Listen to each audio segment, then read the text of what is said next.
Last year, the Central Catholic Rams turned in a memorable season with a run to the 6A semifinals. Tonight, under a beautiful late August sky in Hillsboro, the Rams look to begin yet another historic foray into December as they open the 2012 season against Washington State power Skyview. The Storm are coming off a Washington Class 4A state runner-up showing. Tonight, it's two of the top programs in the Northwest doing battle as high school football makes its return. It's the Central Catholic Rams and the Skyview Storm here on Ram TV. Good evening. I'm Rick Stupak, and joining me once again up in the booth is Steve Acton. Steve, last time we saw the Rams was in December in the semifinals against Sheldon. We had an opportunity to do a couple basketball games in the winter, but it's great to be back here for football. It is great to be back for football. The feeling is in the air for sure as we break open this season.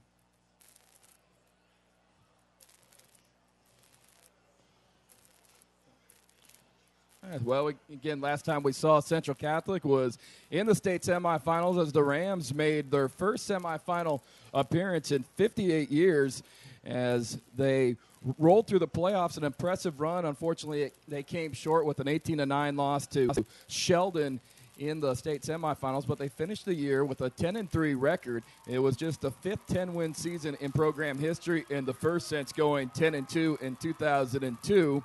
And that loss to Sheldon, that snapped a 9-game win streak for the Rams, so you really saw the team come together during conference play and really got on a roll in the playoffs. And they really did. They overcame a lot of injuries over the course of the season leading up to those playoffs, and they pushed well into the playoffs to meet up with Sheldon, and that Sheldon game was closer than the score would indicate.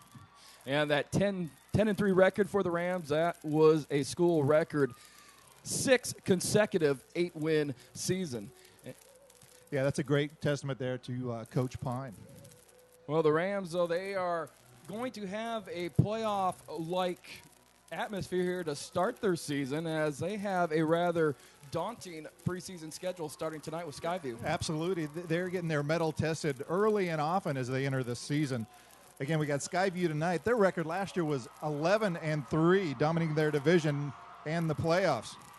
They face Sheldon in the second game, a team coming in at 13-1, Lake Oswego 14-0, and then Jesuit 9-4. A combined total of those first four opponents of 47-8.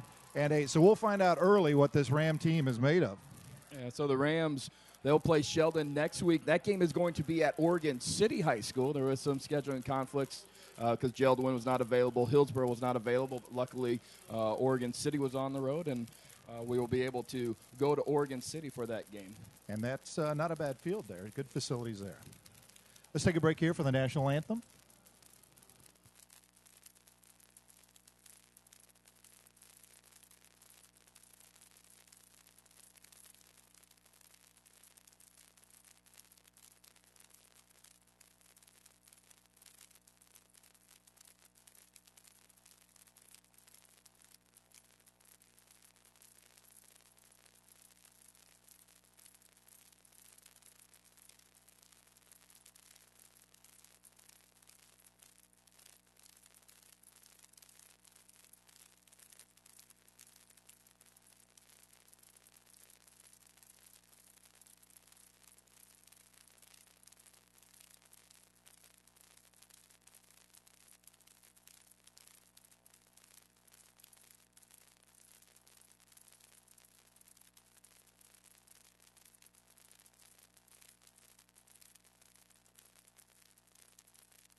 And Rick, coming into the game tonight, this is the first meeting before the Central Catholic Rams and the Skyview Storm. So we're breaking some new ground here with these two divisions and these two teams.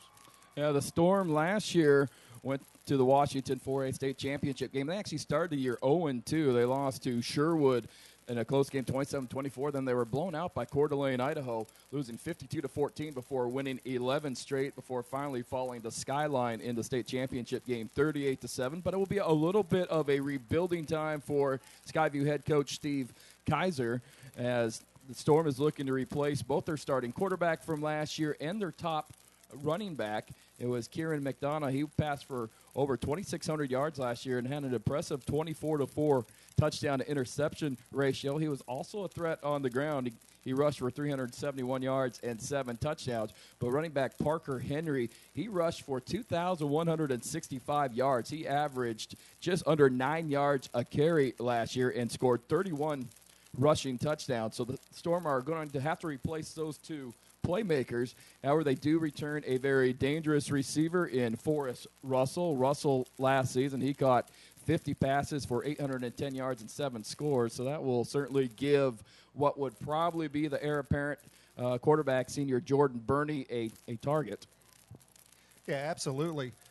With the, in addition to the Storm, I noticed a lot of the Rams have quite a few returners, and Coach Pine was very instrumental last year in getting some young players some good playing time. So we should see a rather mature young group of kids coming up for the Rams and actually, hopefully, being able to stack up against what Skyview is returning.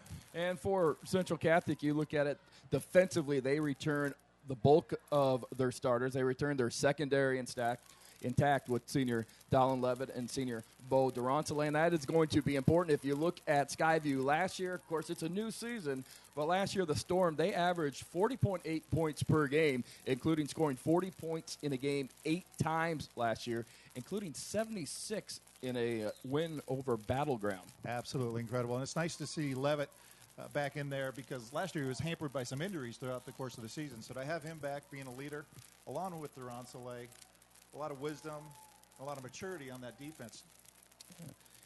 And as we take a look at the Storm, a good time to take a look at our keys for tonight's game. Talking with from Coach Pine earlier in the day. First key of the game, protect the football, and that's a must all the time up there. It definitely is, but you talk about first game jitters, and that is always a problem with turnovers, concentration. So it definitely is. I mean, as fundamental as it is, it's definitely a key to the game. And Coach Steve Pine looking for the Rams to play with pace on offense. It's that no-huddle offense. That was certainly one of the focus in doubles as Coach Pine had the stopwatch out and was trying to get the team up. And actually they were trying to snap the ball in 20 seconds or less between plays during doubles. That's fun. Quick pace, quick pace. And then we talk about special teams being another key of the game. We got Seeley coming back this year, just a fantastic performance last year. If he can be as good or better than he was last year, special teams will definitely play into our hands, but it comes down to execution, obviously staying in your lanes, making sure you're containing the edges when it comes to kick returns and those sort of things in special teams. Yeah, Seeley last year, the senior, in 88 kickoff attempts, 46 went for touchbacks. That's 52.3% if you want to do the math. So you think of that.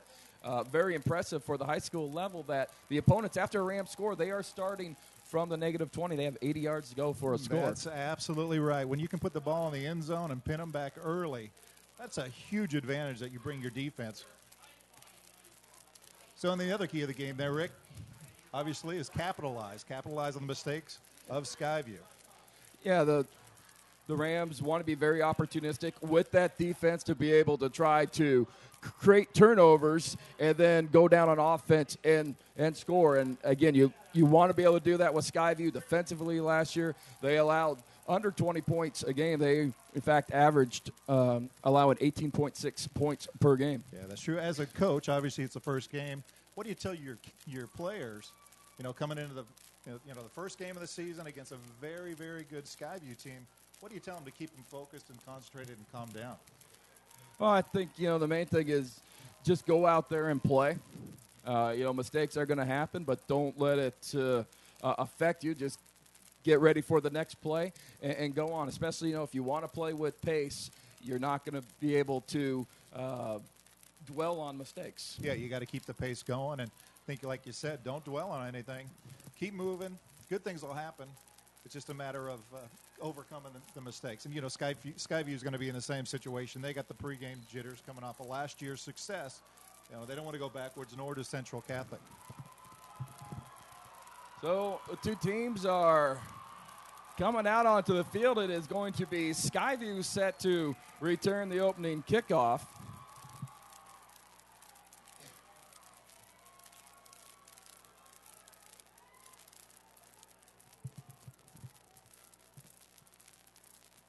here on a beautiful late August night here at Hillsboro Stadium. Just a few clouds in the sky. Gorgeous night for football. Of course, most nights are perfect for football anyway, right? So Seeley set to kick off. Again, last year, Mitch Seeley put over 50% of the kickoffs in the end zone.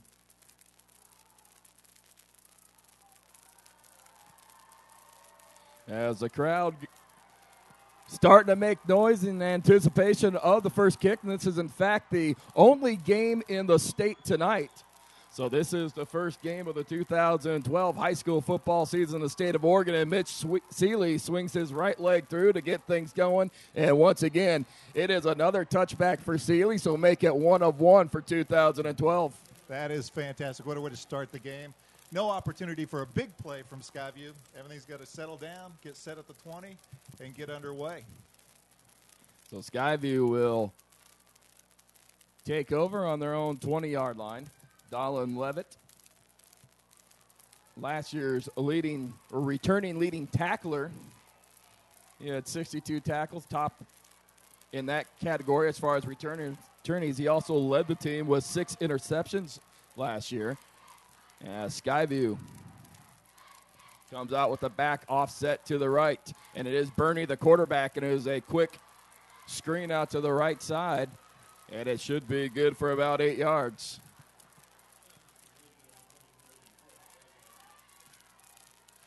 That was Forrest Russell on the reception. Skyview quickly getting back to the line of scrimmage, moving the pace along. Again, spread here to the left now. So Russell gains 7 on that pass from Bernie, and it's 2nd and 3.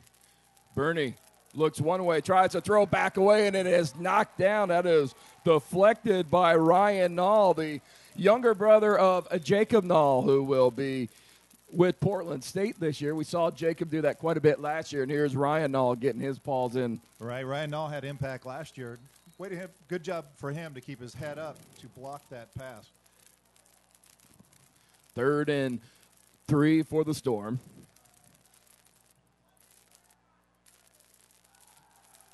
And it is Bernie scrambling, maintains his balance, and he is going to be able to run or close for the first down. He stretches the ball out. It'll depend where the ball is marked. I thought he was going to be able to turn the corner to get there, and there was a good job by the Ram defense. Good job. To they close. Lost a little bit of the contain there, maybe a little excited. You know, they smelled blood in the water. Lost a little contain. Well, Bernie does get the first down, a gain of 3. Really nice to see that early penetration. The Storm really spreading the field. They got 3 receivers to the left. Here comes a man in motion, and it's a toss to the outside and spinning off one tackle and finally brought down. That is Jabari Marshall.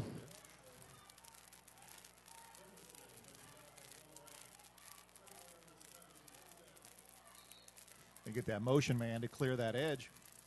Opened up a big lane there for Skyview. Marshall gains 13, 1st and 10 for the Storm. They're on their own 43-yard line, first possession of the game. Here comes the sweep to Russell. Russell trying to get around the corner, but he can't do it. A nice open field tackle by Xavier Griggs. Very nice job. That's reminiscent of last season, his aggressiveness and ability to tackle on the open field. Griggs does a nice job staying on Russell's back hip is what you're teaching somebody to keep contained. You get away from that back hip, and he's able to cut back. You saw Russell try to cut back, but Griggs was right there. And here comes Bernie looking to throw, and the pass incomplete. Good coverage there by Jacob Hansen. And fantastic rush there by Grayton on that play. Putting a little pressure on. He had to release it a little bit lower, a little bit faster than he wanted to. 3rd and 11, so first time the Storm been put in a 3rd and long situation. Let's see how the Rams respond. It's Durantale and Levitt, the deep safeties. Moving up is Nate Salou at corner. It's a big 3rd down play trying to capture early momentum here for the Rams. 3 receivers to the left side. Bernie sending a man in motion. It's Russell looking for Russell over the middle. Bernie's throw complete. And where will the ball be marked? It looks like it is going to be enough for a first down, as that was Thompson. Daniel Thompson, the 5'9", 165-pound receiver, comes over across the middle on a 10-yard dig route. He was the single receiver on top of the screen. Yeah, well coverage. It was a good ball. Levitt there was there to make the tackle, but a good ball. So Bernie opens the game 2 for 4. Thompson has his first catch of the night. Storm with another first down. Here's the handoff to Marshall. Marshall, a big back, lowers his shoulder, and he will be taken down after a gain of 6 to the 41. Big hole there. Big back, too. You get those legs moving. You don't want to give them that much momentum. They'll break one. 6 yards for Marshall. 2nd and 4 for Skyview. Opening possession. 10:04 left to go. First quarter. Bernie in the shotgun. Marshall offset to his right. Now they look to the sideline for the play.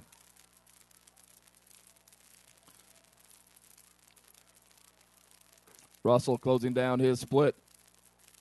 Here's to give to Marshall on a outside zone play, and he is stood up. Marshall trying to cut off tackle, and Griggs sticks him up. And Marshall's a big running back. He did. He let him know that he was there to put him down. Way to come up strong, bringing his legs. Nice job. That'll send a message. Be a gain of 3 for Marshall. 3rd and 1 for the Storm. They are inside the Central Catholic 40 at the 38. I formation. Bernie coming under center. Rams loading up the box. There's the give to Marshall, and he is going to be turned back. Humphreys think on that tackle. Humphreys getting the gap and coming in, throwing him for a loss. So the Rams step up big on that 3rd and 1. Marshall thrown for a 2-yard loss. And it's 4th down and 3. Personnel changes for the Storm. Forrest Russell returning back to the game. And Russell, he was our player to watch on the pregame show. He is in the slot on the left side.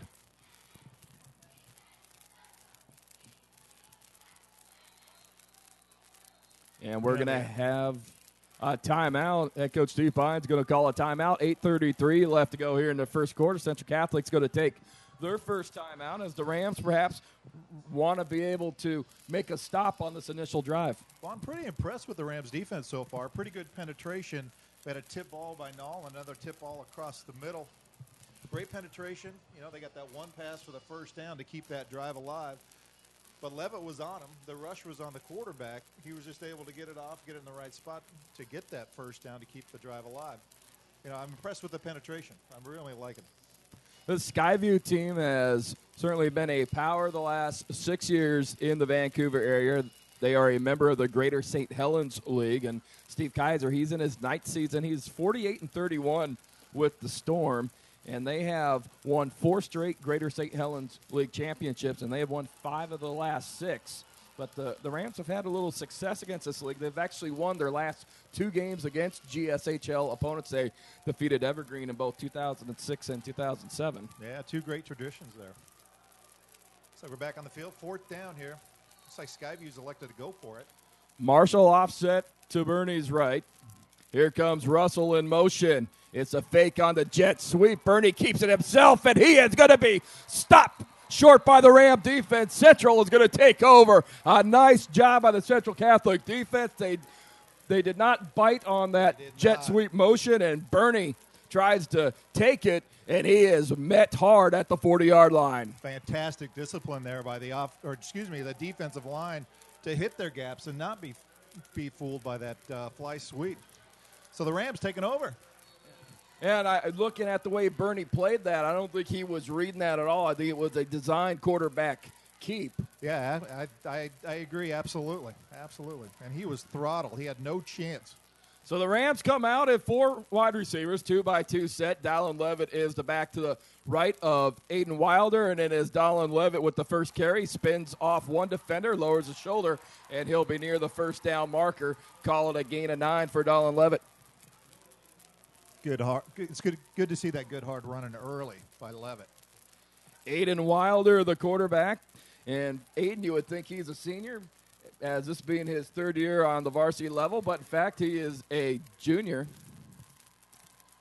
And here comes the give to Levitt again. Levitt straight ahead to midfield. He'll be a Ram first down after a gain of 3. Yeah, you talk about Wilder. You know, coming in this year as a junior, he was very effective last year as the Rams worked through their quarterback injuries.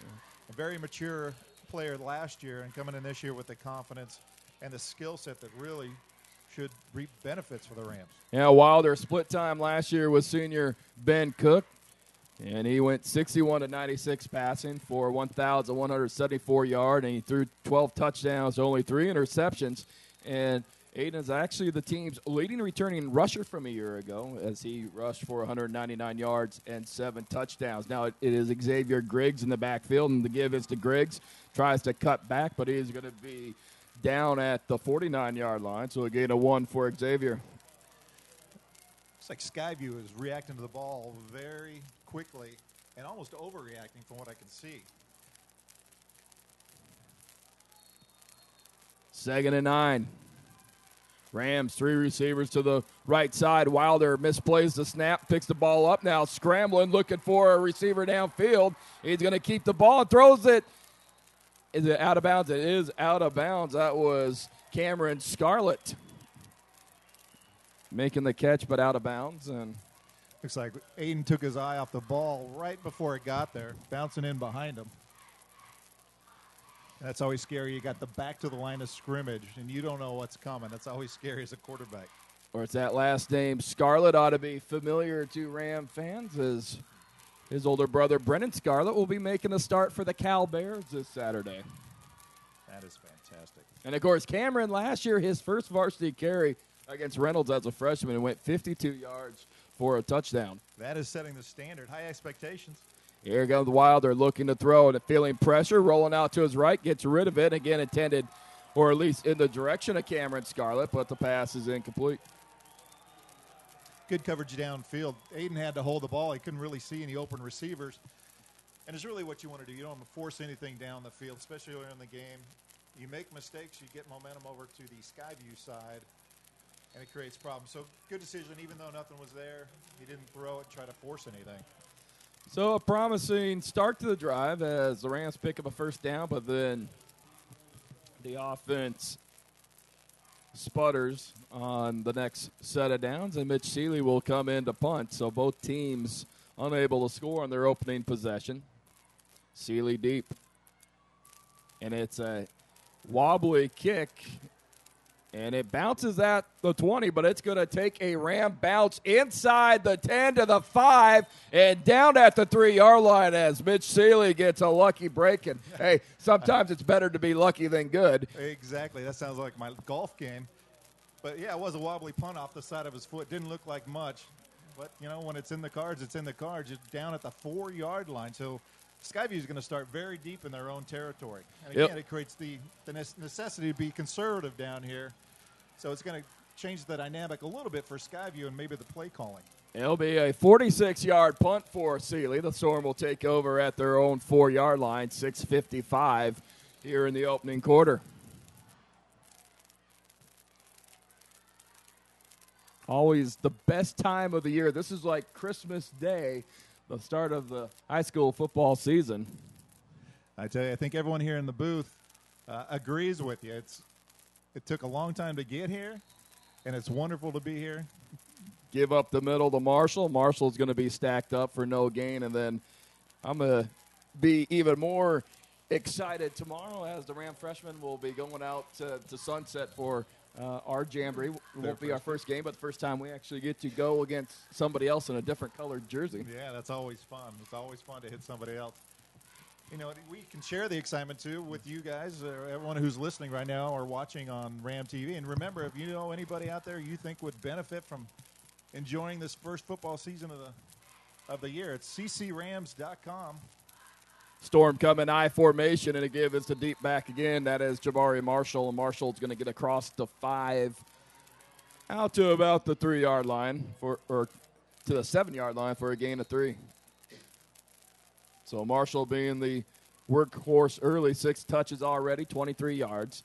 As the clock dips underneath 6 minutes, we are halfway through the opening quarter. Again, going to that spread offense. 3rd and 7 from their own 7-yard line. Bernie, high leg kick. Looking. Try to step up in the pocket. No one open downfield, and he is going to be sacked at the 5-yard line. That was Ryan Nall and Ian McDougall there on the sack. Nall doing a good job setting the edge there and forcing Bernie back inside. Very much. You see the maturity this year with Nall. Maybe last year he would have been running at the quarterback. He hung back, held the edge, and just waited for it to develop. So fine job there by Nall. Loss of 2 on the play, 4th and 7, and the Storm are going to punt, and the punter got to be careful here. You don't have a whole lot of real estate back there. And Nall almost gets to the ball, and it's going to be fielded by Levitt at the 40. Gets upfield to the 35 and taking down inside the 30 to the 29-yard line. So the Rams are going to have good field position with 4:48 left to go first quarter. It is Central Catholic nothing, Skyview nothing. Yeah, and I was saying, Rick, anybody out there watching and listening to the broadcast tonight, keep in mind there's plenty of alumni, there's plenty of incoming students, friends and family you may know that might be interested in this broadcast. So text them, call them, send smoke signals at ccrams.com. Rams come out a 2-by-2 set. Chase Cole and Bo Durantale the slots. Here comes Cole in motion to give it to Chase on the fly sweep. Cole cuts it up inside. He's going to get to about the 25-yard line. So call it a gain of 4 for Chase on his first carry of the 2012 season. Yeah, it's fun to see Cole run. He's just so dynamic and so quick. Whenever he touches the ball, you don't know what's going to happen. And he is tough as nails. He took some shots last year that most kids wouldn't get up from. 3 receivers to the right side. Griggs in the backfield. Griggs going out for a pass, and the little wheel route is going to be in and out of the hands. That was Lawrence Wilson as unable to haul it in. Now, in defense, Wilder left the ball just a little short. Yeah, it was kind of hanging up there, and that defender was able to get his hands up and just block it just a little bit. He might have got a piece of it. So it'll be 3rd and 7.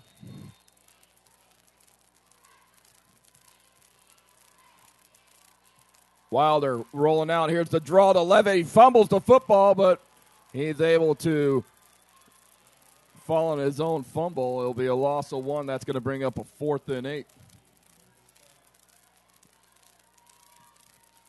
So maybe there's a little bit of those early first game jitters. Early jitters. You know, you look at the pass by Wilder, you got game speed and you got practice speed, and it doesn't always convert from practice to the game. So where the pass would have been online during practice, during the game, he's a little bit faster, a little more adrenaline, and he was a little bit short on the throw. Seeley coming in to attempt a 46-yard field goal, and there's a penalty marker down, and now maybe this might change the thinking as our engineer, Kevin Ramsey, was thinking that the Rams maybe go for it here, but, you think about the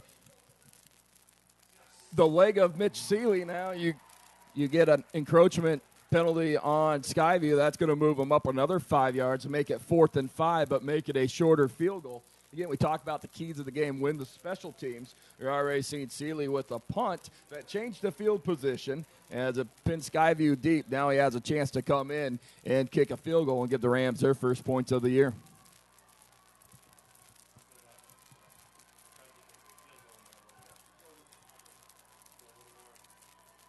This is Quentin Lake to hold. Seeley's kick. It's on the way, and it is good. 3:33 left to go first quarter. Central Catholic 3. Skyview nothing on a 41-yard field goal by Mitch Seeley. Well, Coach Pine nailed that. Win the special teams. And as you pointed out early, kickoff, touchback, punt, 4-yard line, put him in field position for this. And he was able to, again, kick the field goal. So far it's been all Seeley all the time tonight. And you got to be impressed with how he's coming back this year, and it's going to build confidence because as a kicker, confidence really matters. So the Rams take over after the punt, and they travel 5 yards on 3 plays. Drive capped by a Mitch Seeley 41-yard field goal, and Central Catholic takes a 3-0 lead. Really nice to see him put some points on the board. Kind of takes a little bit of the anxiety away gets the monkey off the back, if you will.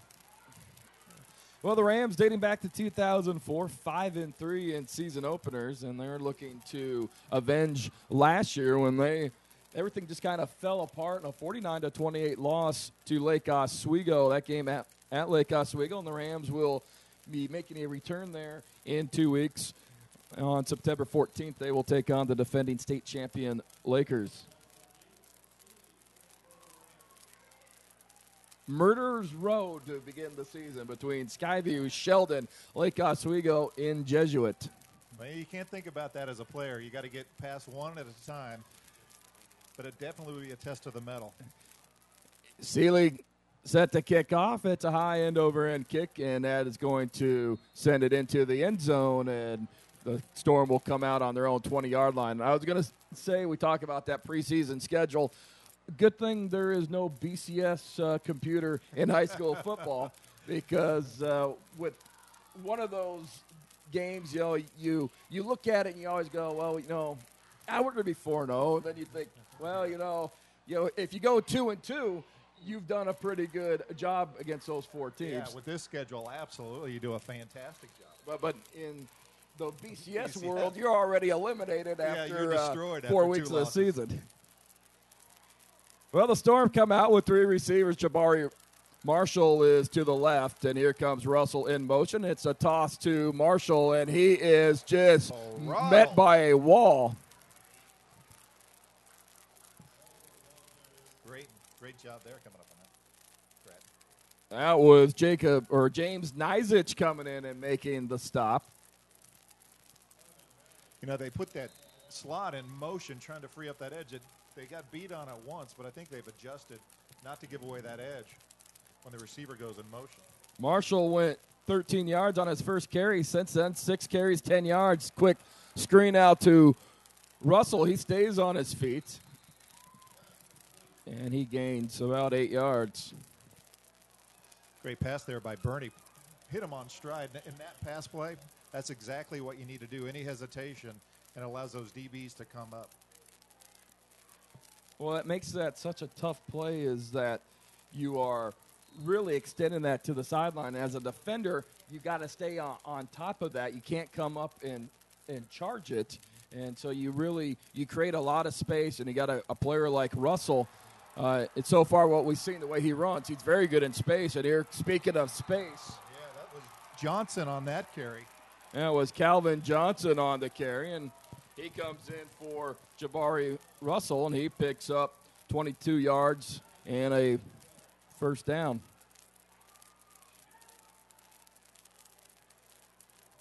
Yeah, it looks like this one is coming back. They're conferring with the Rams at this point, trying to figure out what they want to do there. But my sense is let's move these guys back. Well, if it's a holding call, this will be a spot foul.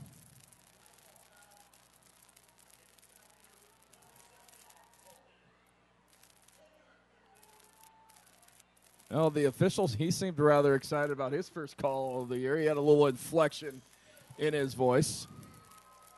He's excited. I don't blame him. Well, it will be 17 yards for Johnson up to the 46, and then the 10-yard holding penalty, but that will be enough for the first down. And the Storm will have a 1st and 10 from their own 36-yard line. 3 receivers to the right.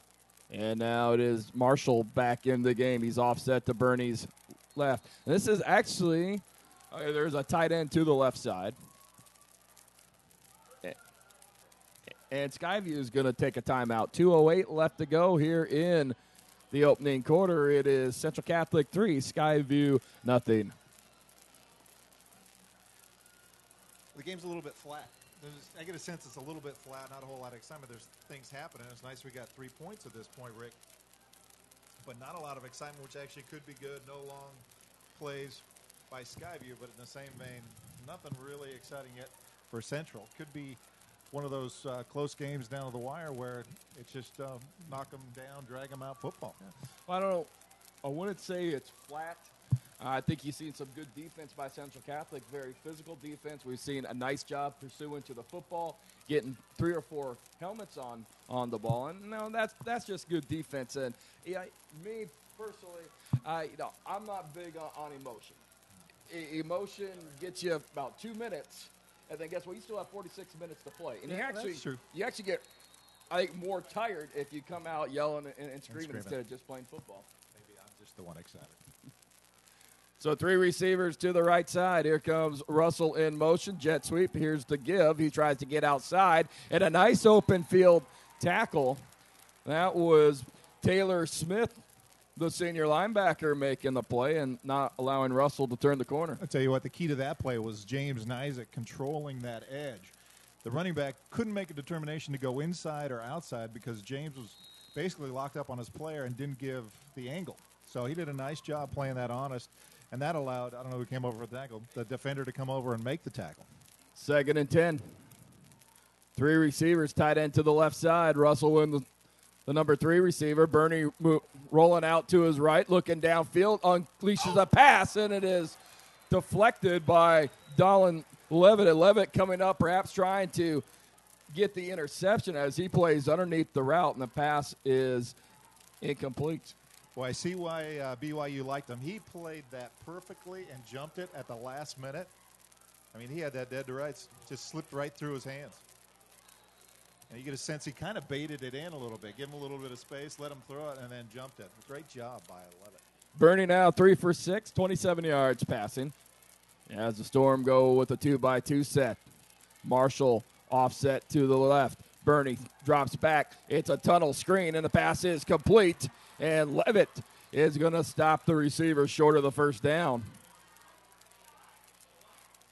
Good job by Durantale trailing on that play, too, catching his heels.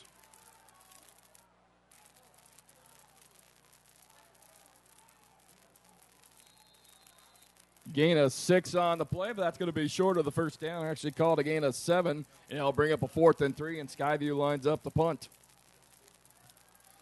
Looks like they're not quite as willing to take a risk with this 4th and short.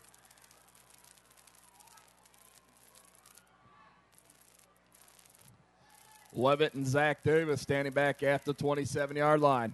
Oh. And the snap goes over the punter's head. And there back goes inside Chase the Cole. 10-yard Chase line. Cole trying to get on the ball. It should be touchdown, Central Catholic. Chase Cole sprinting back into the end zone, pushes the punter out of the way, and falls on the ball for a touchdown. He was all over that. That looked like a what? Dog chasing a cat. A dog chasing a cat. All right. Well, at any rate, it's a touchdown, and the Rams lead it 9-0. Meow.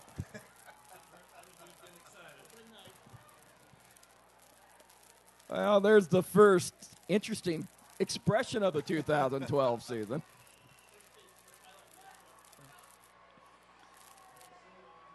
Mitch Seeley will come up. You know the feeling. You know the feeling. When you're chasing that ball down and you see that thing, you've got your eyes focused and you're going as fast as you can. I couldn't think of a better player to have chasing that thing down. Seeley on to attempt the PAT.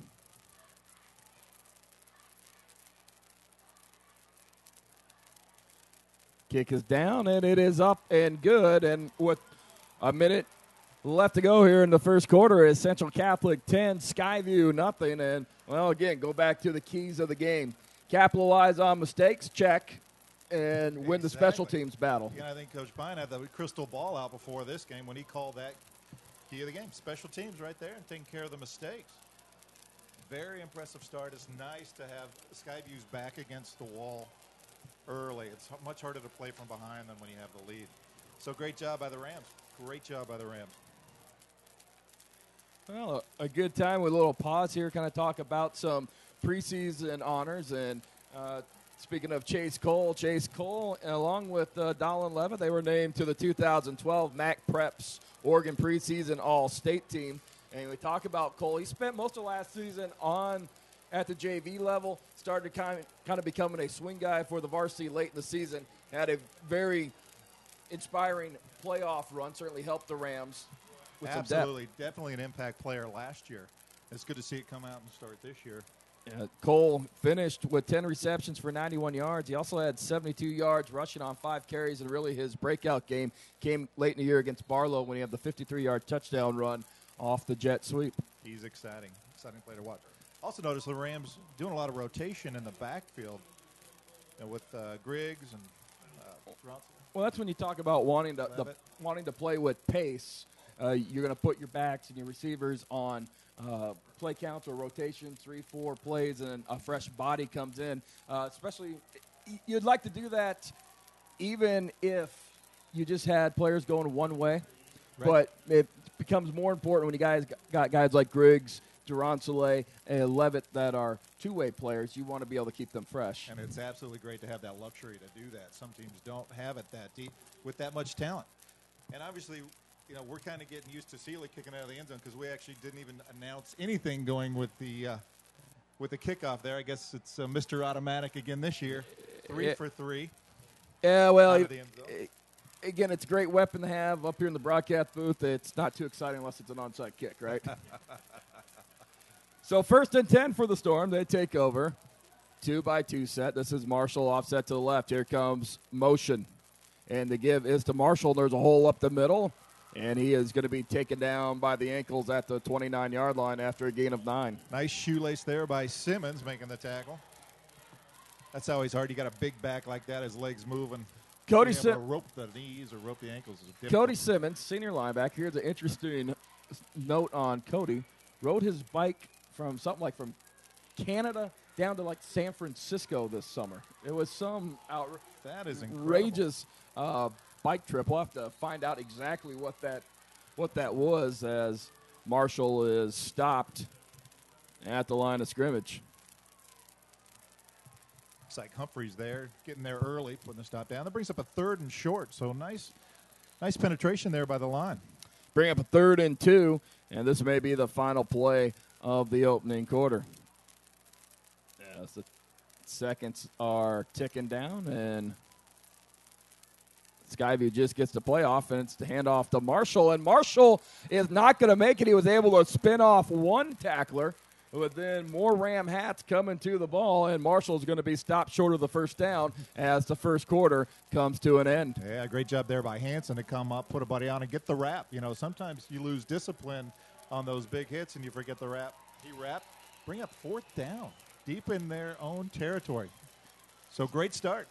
So after one quarter of play, it is Central Catholic 10, Skyview nothing. We'll take a quick break and then come back here with the second quarter.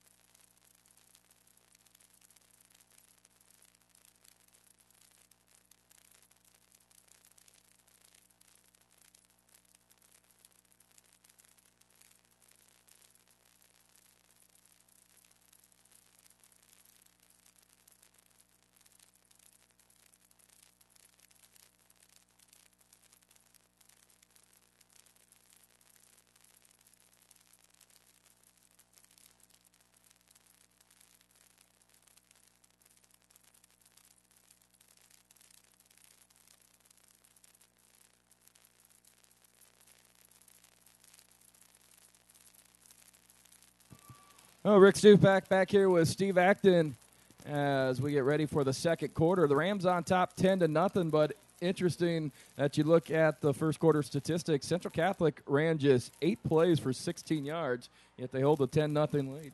Well, that's special teams. It's capitalizing on the mistakes and special teams.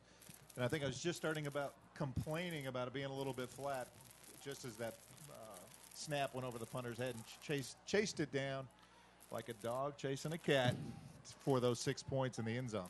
So great start for the Rams. Skyview, they ran 23 plays for 82 yards. They rushed the ball 16 times for 48 yards. Bernie was 3 of 7 passing for 34 yards.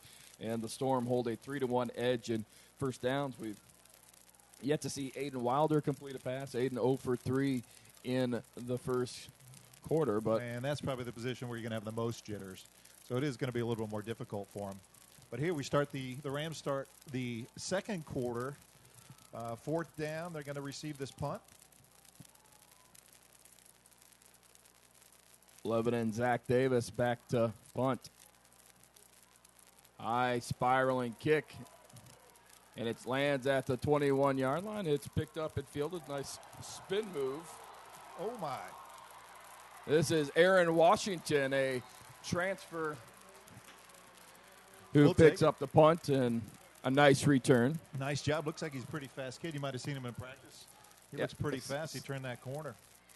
Well, we have the sun setting as we are looking right at what is affectionately known as the Sunset Highway. We can't quite make out the Coast Range from our vantage point, but a beautiful setting out here. Again, we talked about that pregame show, but when you think about out here with the Coast Range and the sun setting down. Well, that sun coming down, now the field's completely in the shade. Earlier there was a little bit of glare as that sun was setting.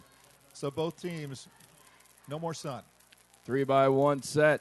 This is Quentin Lakecat, quarterback, and he comes out slinging, and he completes a pass to Zach Davis. Nice job by Davis going up a little bit, grabbing it, bringing it down. Good little shoulder fake there to get the DB to bite. Call it a gain of 12. And the Rams have 1st and 10 just shy of midfield. Motion, and Lake is going to keep it. Lake across the 50 to the 46-yard line. It'll Great be job a gain by of Lake 5. there. No hesitation. He saw the hole, and he hit it. No hesitation. That probably picked him up an extra couple yards before that hole was able to close on him.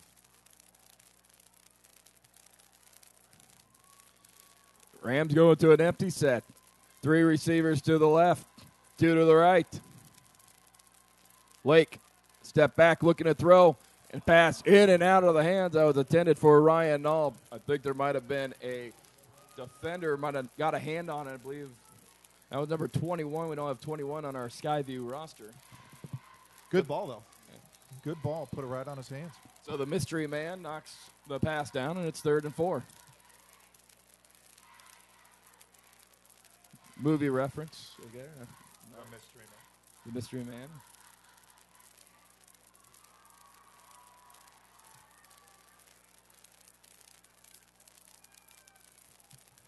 Third and 4, 2-by-2 set. And the give goes to Levitt. And Levitt across the 45. He'll be shy of the first down by 2 yards, and it'll be 4th and 2. And that's kind of the first decision for head coach Steve Pond. I think on a 4th and 10, 4th and 5, it was pretty obvious you go for the field goal with Mitch Seeley. But this is a little different. This is outside Seeley's field goal range. And the nice part about it, the Rams are able to get the push up front. And they are going to go for it. They have a bunch set to the bottom of your screen. High snap to give to Levitt. Levitt trying to get outside, and he is not going to make it. And the timing of that play was just thrown off by the high snap. Yeah, exactly. You wonder if Lake maybe should have kept that. Difficult for Levitt there to get momentum. He's got to stop, slow down, then start again to make the run. By then, it's too late, like you said. So the Rams are going to turn over on downs, and with 10:19 left to go here in the second quarter, Skyview is going to take over. This will be their best field position of the game. They have started either from their own 20-yard line after a Mitch Seeley kickoff or after the Seeley punt. They started at their own 4. This time now they're going to start at their own 48-yard line. Bernie's still the quarterback, 3 receivers to the bottom of the screen. And the give, or fake give to Johnson. Now he's being chased by Humphreys, and Bernie's going to step up, finds a little bit of a bubble in the pocket, and he's across midfield. Nice job by Manning on the pursuit there to close the deal. Again, good penetration. He's just able to slip out of there. Quick. He's quick back there. A gain of 4, 2nd down and 6. Skyview still 3 receivers to the bottom of your screen. This is Johnson in the backfield. And Bernie's going to keep it, and that was a play there where a little indecisiveness on Bernie whether he was going to give it or he was going to pull it on the read. Yeah, nice job by Manning there because he just kind of was patient until he figured out who was getting the ball. But Bernie picks up 4, 3rd and 2. So we've seen the Rams already here in this game come up big on short yardage situations. Bernie looking for the quick throw out, and it is going to be complete, but nowhere to go. Boy, Hansen was all over that, riding him like a cheap drugstore pony there to bring him down. Again, that was number 21 on the reception, but he's going to lose yards.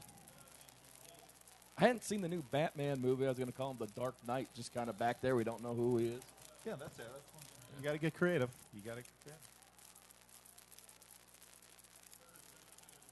So a loss of 2. Nice job by the Rams there because that tunnel screen hurt them earlier in the first quarter, so they made adjustments, obviously, to be looking for that. Timing was off because Bernie looked like he was ready to throw, but number 21, not sure who that was, wasn't in a position to make the catch. And then talk about timing. Now we have a false start on the Storm. That's going to push them back 5 yards. What, do you got Levitt back there to receive this punt? Donald Levitt punting. Always exciting when he gets his hands on the ball. I think at some point third tonight we'll have to get Chuck Blickle, our camera guy, to get a shot of that full moon rising over to the west.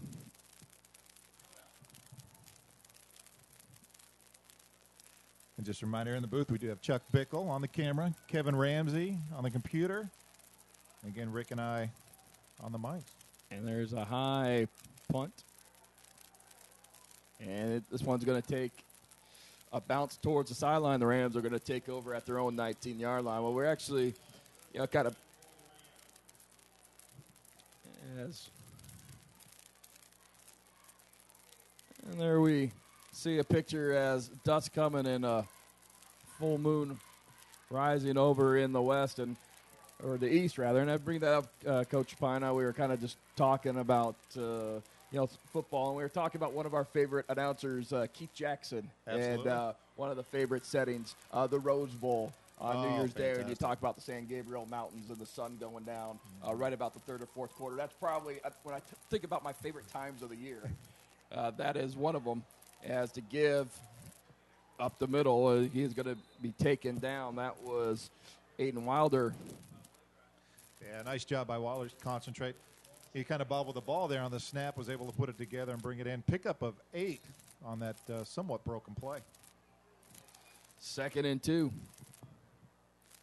Wilder back at quarterback. Knoll in the backfield. And here comes the screen to Lawrence Wilson. Wilson finds a seam, and he is going to be up across the 40-yard line. It'll be a gain of 10 for Lawrence Wilson. What a fantastic job by the Rams on there. The blocking getting out ahead of that for Wilson. Ball was on target, in stride, and that's the key. That's a very intricate play where all the pieces have to come together. Fantastic execution there by the Rams. First completion of the night for Aiden Wilder. Now here comes Chase Cole again, and Cole has a little bit of seam. He's at the 40, 35, 30, and he's going to run out of bounds inside the 25-yard line. So for Cole, a gain of 25, and the Rams are in business. You see Cole step out of bounds there. Last year, I think he would have dropped his shoulder and just tried to take that guy on, but I think cooler heads prevail. It's a long season. It's a long season. Get out of bounds. Yeah. Live to fight another day. So smart job there by Chase. Chase has certainly gotten more weight room strong in his time. As there's a fade to Lawrence Wilson, and is knocked away at the last moment. He had Forrest Russell beat, and again, he got ball just a little bit behind Wilson, and Russell was able to close and knock the ball away. Close the gap. But those will be passes and catches that'll come as the season goes on. They get more confident, and they get that timing down against the defense. 2nd and 10, Rams at the 23 of Skyview. Cam Scarlett in at the slot on the left of your screen. Bo Durant's laid a slot on the right. Wilder looking to roll out to the left. And it's going to be out of bounds on the scamper. And Wilder is going to gain 6. You might know design play where he gets to make the call whether to take that edge if it's there. Well, there was on those sprint out plays, it's you want your quarterback to come to run. I mean, that's just kind of, smart football. If there's 10 yards of green space, run. But watching the routes downfield, there was some mistiming of the routes, routes actually running into each other, so Wilder did the right thing. Wilder on the pull, option pitch to Durantale. Durantale trying to make something happen, and that was a play that was just busted up from the get-go, and Durantale does a nice job getting back to the initial line of scrimmage. Yeah, almost doomed from the start there with the timing of that. The pitch hung up a little bit, and Durantale had to wait for it, allowing that defender to come up. Well, no choice here. The Rams going to go for it. They're quickly to the line of scrimmage. Levitt in the backfield. Lawrence Wilson cutting down his split to the bottom of your screen. 3 receivers to the right. Wilder stepping back. fires a pass across the middle, and it is high for Cam Scarlett. He can't pull it down. And the Rams will turn the ball over on downs. So our first decision we get to talk about at 2012. You're up 10-0. It's it's a 4th and 3 situation. Either way, and you have Mitch Seeley as your kicker. Yeah. I'm not going to second guess Coach Pine. After the work he did last year and the crystal ball they looked at before this game, calling the special teams and that, either way would have been a 2-possession game. 13-0. Now it's still a 2-possession game. Well, I'm not either. I haven't turned in my coaching contract yet for 2012. So 3 receivers to the bottom of your screen for Skyview, and the give goes to Johnson, and Johnson is quickly taken down as that right side of the Rams' defensive line really caved in Skyview's left front. Yeah, that looked like 2 different teams. Skyview looked flat, and the Rams looked energized on that play. I wonder if the psychology of the game with being down 10-0 deep in your same territory might be taking a toll here on Skyview. That was Mitch Williams there making the play. 3 receivers to the right. Bernie, quick throw, and here comes a tunnel screen to the right. Single receiver side, and that was sniffed out in a hurry. Fredrickson was all over that. In fact, if he might have turned his head, he might have been able to grab that pass. Jacob Dennis is number 11 for Skyview, and he loses a yard on the play. Yeah, the Rams looking very inspired here on defense.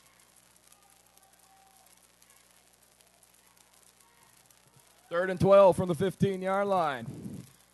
2-by-2 set. Bernie in the gun. He's rolling out to his right, looking downfield, lofts a ball incomplete, and 2 Rams were in coverage there on Chris Quantella. So it'll be a 4th and 12. Good stop there by the Rams, and they'll have a chance to get good field position. I think going back on it, on the 4th down call, it is you kick the field goal. It's still a 2-possession game. It was a decision that obviously there wasn't I don't want to say no thought to it, but there was a plan in place because the Rams were quickly to the line of scrimmage. Exactly. So it was thinking a step ahead there. Hey, if it's 4th and short, we're going to go for it. Good punt there.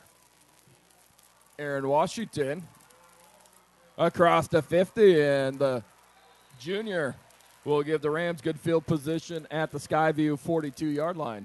Looking back on that offensive series by Skyview, that last play, they're rolling Bernie out now because early in the first quarter, the Rams are creating great penetration when they were trying to pocket pass. So now they got to move them around. So they're having to adjust their game plan, and you wonder if it throws them off a little bit with the timing of the receivers and the quarterback always having to worry about his backside. Well, you're going to have deeper routes downfield on sprint outs, or at least 1 or 2, and I haven't seen anything short. So it looks like their sprint out package, at least so far, it's designed more for deep routes. Wilder again. And here comes the give. And I believe that's Xavier Griggs, slalom-style skiing his way across the 40 for a gain of 4 yards. You look at Washington on that return. He's putting up some good numbers early on. Good burst of speed and able to change direction well. 2-back set for the Rams this time, and high snap, and the exchange is bobbled, but Wilder able to recover, and he is going to get a first down. He's across the 30 to the 28-yard line. It'll be a gain of 8 for Wilder and a first down. Yeah, I don't think you want to tell Rayvon West about the Ram TV where you can go and watch the replays, because I don't think he wants to replay that last play with Wilder schooling him on that move. Actually called a gain of 9. 2-back set for the Rams. Again, a high snap, and they give to Levitt, and Levitt spins off a tackle, and good hard running by Donald Levitt, and he's going to gain 5. Yeah, we got to bring those snaps down. It's really upsetting the timing of these plays. Now this is Griggs in the backfield along with Levitt. Bo Durant lays in the slot to the left. Zach Davis, the single receiver on top of your screen. Lawrence Wilson on the bottom. Here comes Griggs, and Griggs keeps the legs churning. He's going to be near a first down, and he is going to have it. So Xavier Griggs is going to pick up 6 and another central first down. The Rams are looking to drive and try to make this a 3-possession game here before halftime. 4:28 left to go, opening half, 10-0. Doing a nice job keeping on the ground, working some of that clock as we come up to the second half. Another snap. This time it's right to Levitt, almost a direct snap to Levitt. He gets outside. He's going to get a yard, but there's going to be a penalty marker on the play. Boy, it's a good thing Levitt had his head up and was looking at that, because I don't think that was designed. It looks like Wilder reached his hand out, and Levitt caught it on the way by. And this is a spot you would normally see holding. It looks like this is going to be coming back. So this would be the first penalty of the game on Central. And rather you talk about early season jitters, but good job by both teams. Not a penalty, just seeing the encroachment on Skyview, and then I think it's a delay of game. Two on Skyview holding that encroachment, and then this holding. Yeah, like you said, very impressive for our first game. So this is going to back it up. It's going to be a long first and, you call it now a 1st and 23 as the holding occurred 3 yards deep in the backfield. Now Wilder looking to throw downfield. He has Zach Davis complete at the 15-yard line. Pick up a 17 off the play-action pass as Davis was running a crossing route across the field. Fantastic pass by Wilder there. Maybe he's working out some of the jitters now. He put that one right on the money, and a great job by Davis there to concentrate as he's crossing the middle. It's a tough pass to catch. Second catch of the evening for Zach Davis for 29 yards. Rams have a 2nd and 6. Ryan Nall kind of in a wing position. Levitt in the backfield to give us to Levitt. No, Wilder's now looking to run. He has running room. He's inside the 10, tries to cut back inside and spins to about the 2-yard line. A pick up a 13 on the rush. Boy, that much green, you got to take it for sure. I mean, he had that edge, and he had all kinds of green to run. Great decision by Wilder there to keep it, pick up the first down, put him down at the 3-yard line. So they're threatening with 3 minutes left. 36 in the half. 36 yards on the ground by Wilder so far. Here comes the give to Levitt. Levitt trying to bull his way in. Touchdown! Dolan Levitt. Touchdown, Central Catholic. Dolan Levitt, the senior, lowers the head and bulls his way in for the touchdown. The Rams on top, 16-0. Levitt would not be denied. He hit that hole like a rocket. Kept the momentum going and leaned in for the score. Great job by Levitt. It's great to see this momentum shift. 17-0, first half with 3 minutes left. Mitch Celia coming on to attempt the PAT.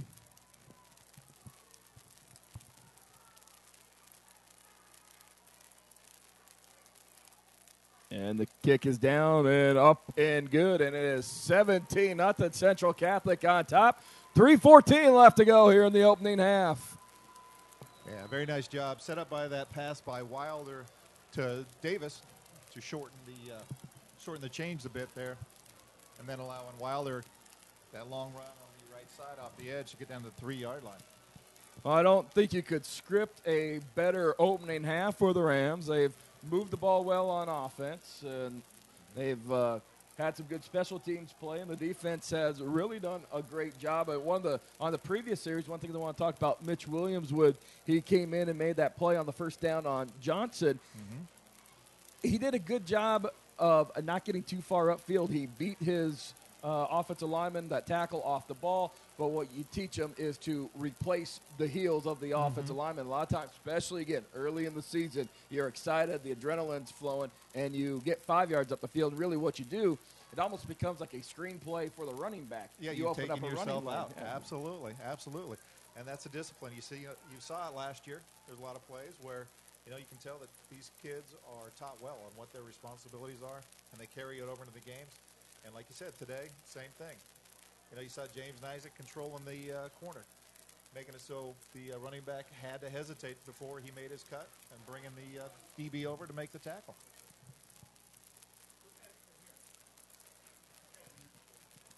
Mitch Seeley getting ready to kick off. 3:14 left to go on this Thursday evening. And it is a gorgeous evening. I keep on wanting to. It's not Friday, but this is the first high school football game of the 2012 season here in the state of Oregon. I would have showed up if they played it on a Tuesday. They couldn't wait for this day to get here.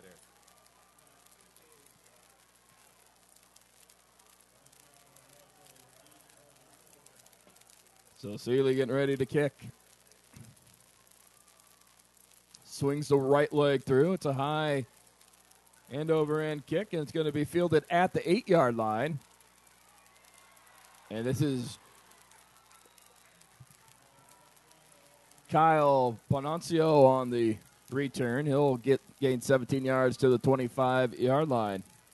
And one of those things you think about, well, the coverage team doesn't have to chase down too many kickoffs, but a pretty good job by the Ram kickoff team staying in their lanes. I was worried a little bit when Ponancio was trying to get outside, but the coverage team was in their lanes. Yeah, like you said, you might get a little complacent there with Seeley kicking it out all the time. You got to bring it every time. Even though you got a kicker like that, you got to expect it might be short, and you got to make the play. 3 receivers to the left side for the Storm. They'll try to engineer a drive here before halftime. Here comes Russell in motion, and it's a little play action off that.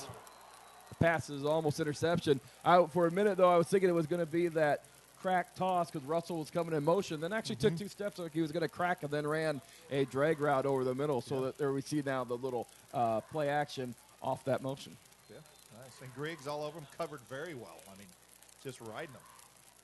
2nd and 10.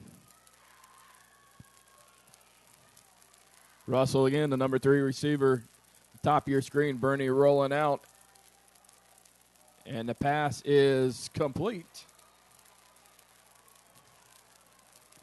And that is it's the Black Knight, I think. Again, the Dark Knight. so a gain of 10 on the play and the first down.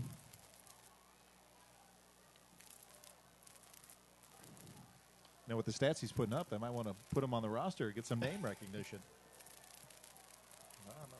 And here comes a give, and again, we're not sure who that is, but it's a nice run across midfield, and he'll be down at the 46-yard line. It's a little extracurricular. Flag came in late on that. Well, as late as it is, probably be a dead ball foul, so who it's against will be big here because if it's against the Rams, you're going to give up another 15 yards. Exactly, and at field position, 2 minutes left in the half, 2:45. And it is a personal foul against Central Catholic. Now, that's a mistake you don't want to make. It gives momentum here. You don't want to give Skyview an opportunity to punch it in, put points on the board going in the half, and give them a little bit of hope.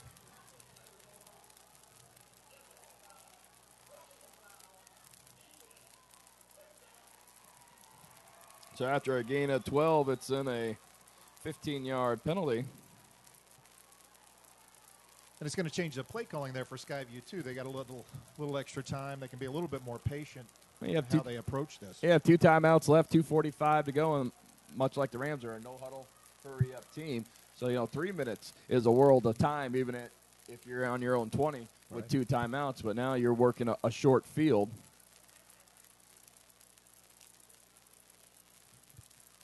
Johnson is in the backfield. He's going to switch over to Bernie's left. Bernie signaling the snap and trying a quick throw up top, and then he's going to pull the ball down. It looked like his first read was to see if maybe it could get Jacob Dennis to get by Nate Salou, but Salou does a good job running in coverage, and Bernie will pull it down and rush for 2.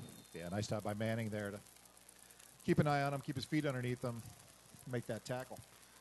Out 2 minutes left to go. Tight end to the left side, 3 receivers to the right. Back offset. Here comes Russell in motion.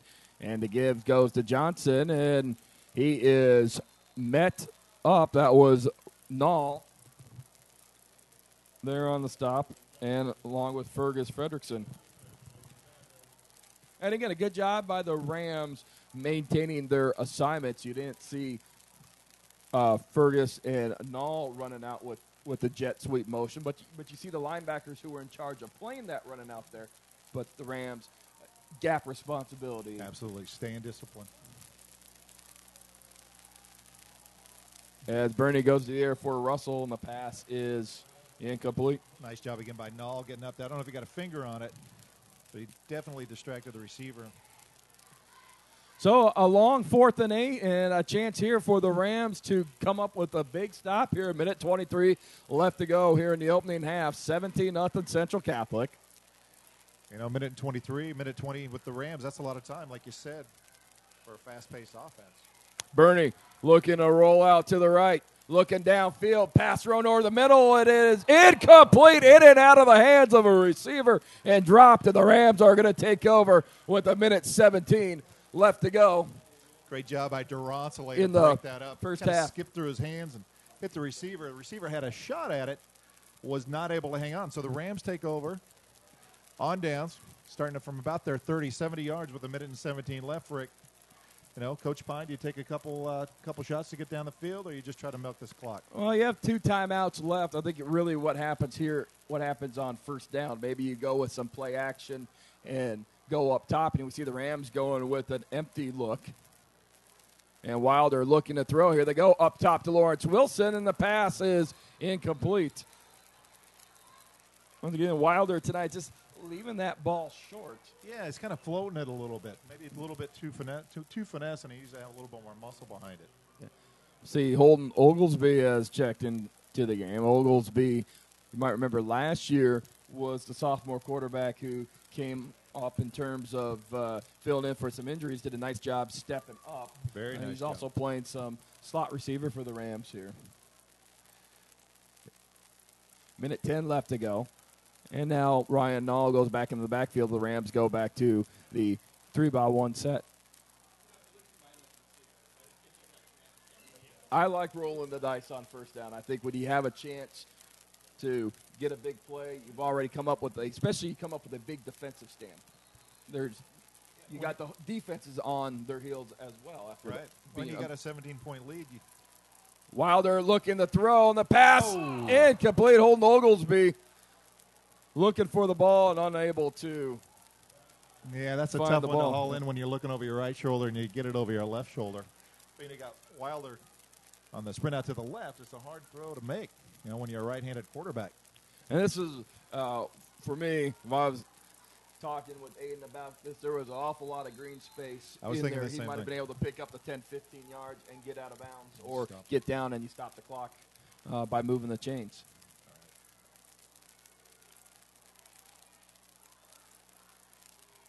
Three receivers to the bottom of the screen. Levitt in the backfield. Wilder stepping back. Now steps up in the pocket, feeling pressure. Gets outside, looking for a receiver. Here's Oglesby, makes the catch across the 45 to the 43-yard line and out of bounds as Holden does the right thing. He sees Aiden scrambling and then gets by the defender Gets and behind almost posts himself up like a basketball player, make himself big. Absolutely. Here I am. And great job by Wilder to keep his head up to see him breaking that way. Like you said, he got behind the defender like he was supposed to do. New set of downs, 54 seconds. Gain of 13 and a first down. This is Levitt. Rams got to lose. There we go. We get the timeout to stop the clock. Good call there. So 46 seconds left to go here in the first half. It's 17-0. Central leading Skyview. And really, Rick, if you look at it, you don't have to score a touchdown here. You just got to put Seeley within range. In his range, if you can get to the 25, 30-yard line at the outside, that's definitely within Seeley's range. And a great way to end the half based on the fact that Seeley basically owned the first quarter as related to special teams kicking to put the Rams up ahead. If you were to pick up another 14 yards, that would put you at about a 47-yard field goal. And we saw last year Seeley attempt a 50-yard field goal. He had the range. It was just wide right. So, but really, as you just mentioned, you pick up about 19 yards. That puts you after 25. That would be a 42-yard field goal in that range, and that is within Mitch Seeley's range. Absolutely. So you don't necessarily have to play for the touchdown. It adds that extra dynamic that most teams don't offer at the high school level, his foot.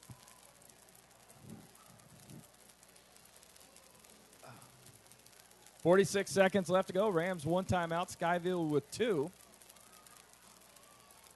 Of course, next year, this will also be the site of Hillsboro's minor league baseball team. That is I was right. trying to see where around here they are planning on building the baseball stadium. And you got the softball complexes around here. And I actually had a chance to come out here and do a couple internet broadcasts of some ASA softball tournaments. Oh, nice.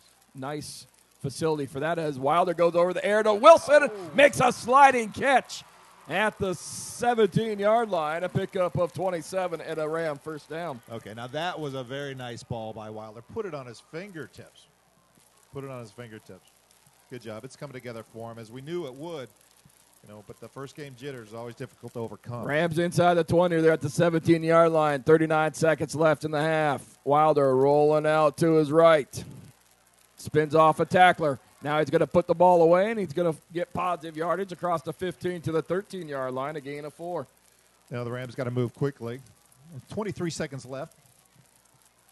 And counting. Still have the one timeout left. Rams going to get back into a 3-by-1 set. You got Chase Cole in the middle of that receiver bunch. Here comes a screen to Wilson. Wilson got a little seam. He's inside the 5-yard line. That's going to stop the clock with 6 seconds to go. Well, that brings up a decision, too. After a gain of 9 on the play. Well, you have a chance if you get up to the ball, you can throw a quick fade into the end zone and still have a chance for another play. Yeah, they're electing to run the play. Now they're going to call timeout as that clock really started. Yeah, 3 seconds left, and now Coach Pine has a decision whether or not he wants to take a shot at a touchdown here or bring Seeley out, which would essentially be a chip shot for him. Well, that's a situation that you see it in the college and well, maybe more so in the pros, that they work on that. They're at the line and they're ready to go as soon as the clock starts. But you have to. It's difficult to do. Snap it right off first sound.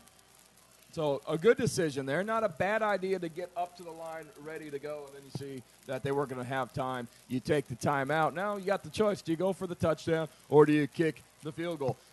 You make it a 3-touchdown game if you kick the field goal.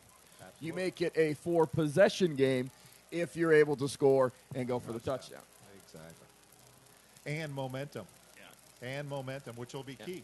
And it is the psychology of the game. You walk into the locker room with a 24-0 deficit. Well, we see Seeley out there, and I think this is the right decision. You stop the Skyview drive, their best drive of the night, and you march down with 2 minutes left, and you come away with even a field goal. That is a very good emotional lift for Central Catholic going into the locker room, and that could be very deflating for Skyview to go into halftime. So it'll be a 21-yard attempt. This is like an extra point for Seeley. The hold is down. The kick is up. And that is going to be the last play of the first half. And Mitch Seeley adds on 3 more points. Halftime here at Hillsboro Stadium. Week 1. Absolutely Central Catholic 20. Skyview nothing. You are watching Central Catholic football on Ram TV. I'm Rick Stickback along with Steve Acton. We will be back with the second half. You got any thoughts here, Steve, before we take a break for halftime? Well, my biggest thought is you come into this game against a very good Skyview team, and the Rams knowing what their schedule holds. And they've come in, they stayed focused, limited the mistakes. You come out with 20 points in the first half against a good team, against a schedule that's going to be very difficult. It really shows the character early in the season of what these kids have. Good start by the Rams, very mistake-free, and they will go into the halftime locker room and make the necessary halftime adjustments. And we'll come back a little bit later on in the break to have some halftime stats and set things up for the second half. Again, Central Catholic 20, Skyview nothing. You're watching Ram football on Ram TV.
And so Seeley's PAT is up and good, and we had some technical difficulties, so we apologize for that. But yeah, I think the sound is back up and running.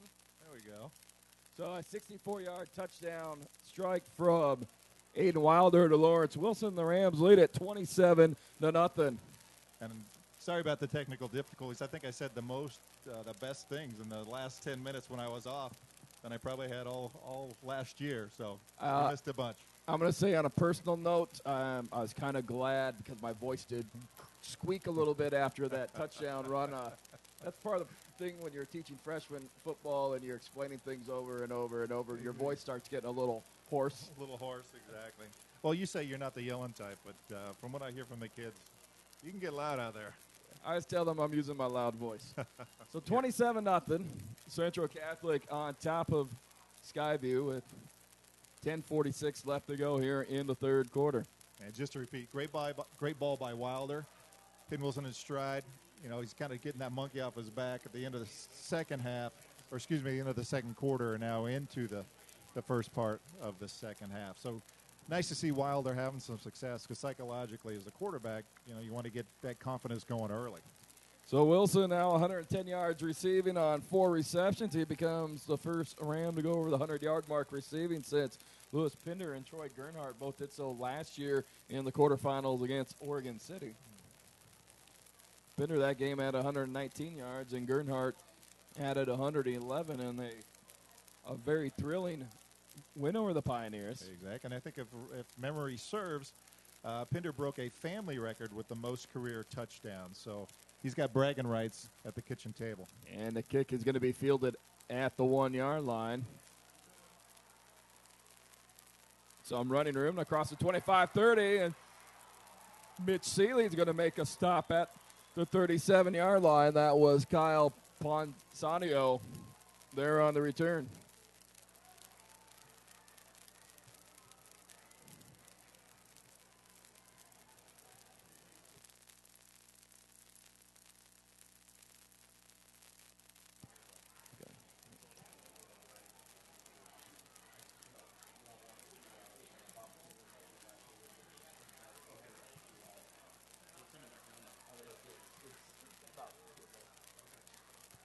So first and 10 for the Storm.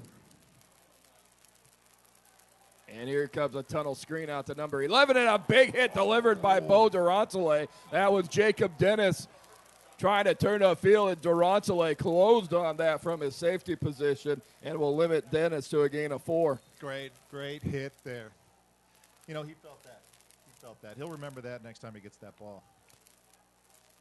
Call it 2nd and 6 from the 40-yard line. 2-by-2 set for the Storm. Rams really running around on defense all night long, and Durantale delivers a big hit, and there's a quick pass out to Forrest Russell, and Durantale again there is going to knock Russell out of bounds after a gain of 5. 3 catches, 21 yards for Forrest Russell. Mentioned at top of our broadcast tonight, he was that man to watch for the Storm. And so far, a good job by the Rams secondary keeping him in check. Just 3 catches for 21 yards. 3rd and 1.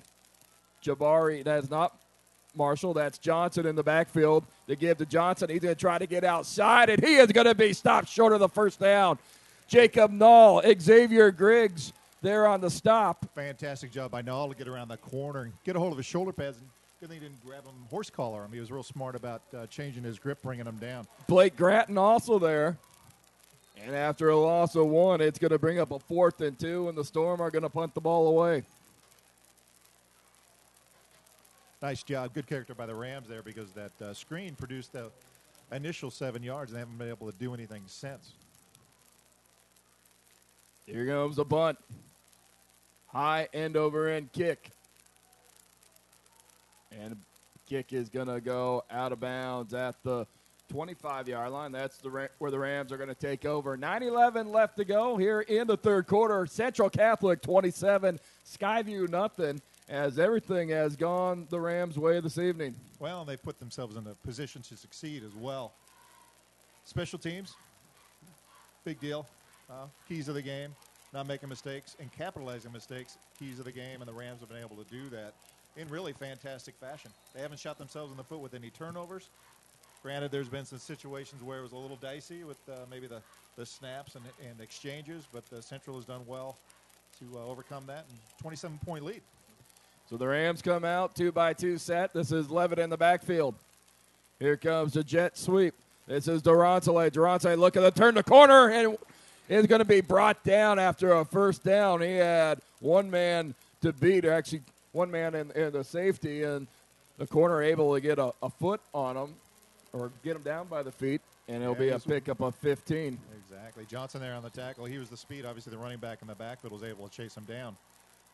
Durantale definitely had a shot to get that edge and get in the end zone. Here comes a screen pass and dropped by Cole, and incomplete pass. Oh! There's and here comes the flag. You know, I hope he's okay. He had relaxed, and he took that shot.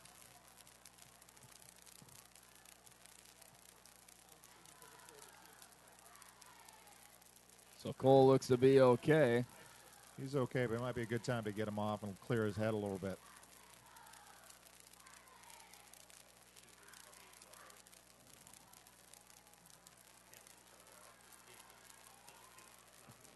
Oh. And Cole's signaling that he's all right. Boy, that's one thing about Chase. He's a tough kid.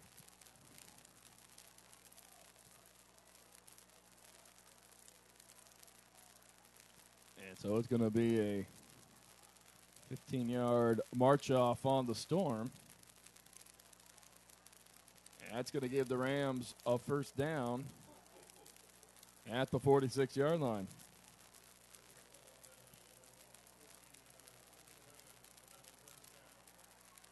14th first down of the afternoon for the Rams.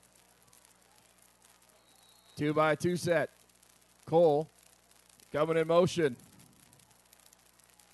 Wilder going up top again for Wilson, and passes out of bounds. Nice defense there by Forrest Russell. Doing a nice job forcing Wilson to the sideline. To the outside. Didn't give him a gap to receive that pass.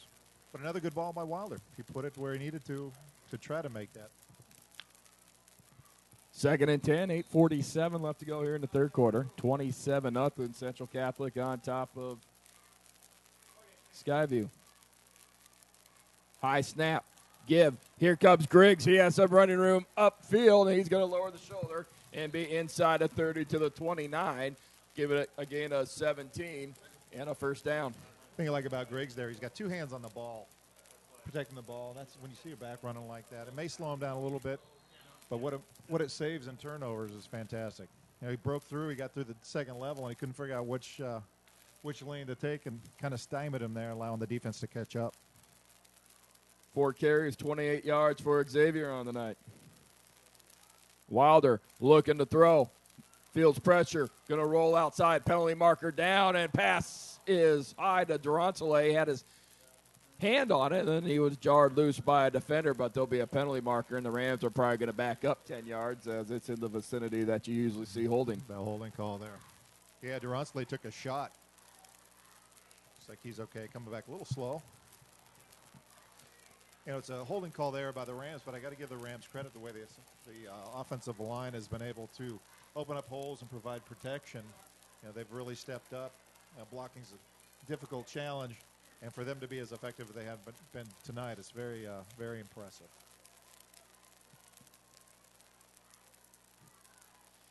So the Rams are marched back 10 yards for the holding.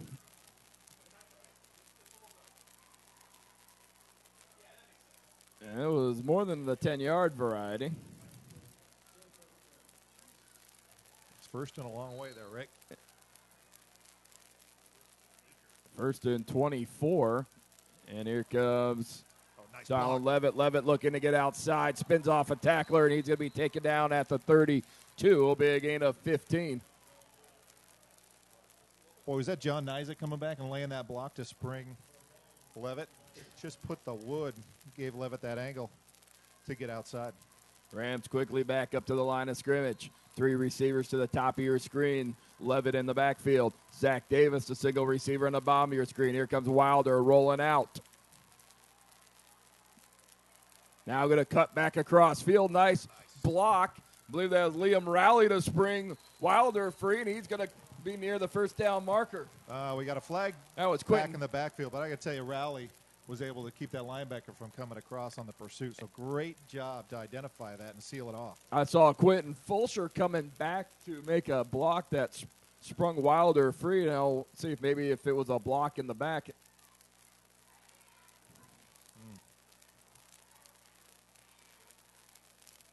And you are going to get those sorts of penalties on those sorts of scrambles that come back across the field. You know, a lot of times, sometimes the lineman just trying to make a block, and a defender turns his back, and you get your and you push him in the back. It's well, it all happens so quick too, and it's hard to stop. So it is an illegal use of hands. Going to push the Rams back. I mean, it's second, and I got to get the calculator out. Second and more than I can count. Second down and 30 from the 49-yard line. 7:57 left to go, third quarter. Rams on top, 27-0. They scored on their first possession of the second half as Lawrence Wilson scored on a 64-yard touchdown strike from Aiden Wilder. Three receivers now at the top of your screen. This is Null. Null on the draw, looking for a running room, spins off a tackler, and he gets to the 43-yard line. Be a gain of 6. Or actually, not the 43, to the 47, be a gain of 2. I got a little fired up. Thought maybe Ryan got a few more yards. That's a difficult play for the line because they really have to hold their blocks for a little longer than normal on a running play. And you kind of hope that the defense over pursues. They didn't, and it was difficult for the line to keep that hole open. It was there, but it just took a while, or took too long to develop and close up. Trips receivers to the top of your screen. Empty backfield, 2 receivers to the bottom. This is Null in the slot, and Wilder going up top, and pass is complete. This is Bo Durantale, and he's trying to fight forward, and he'll get inside the 30 to the 28.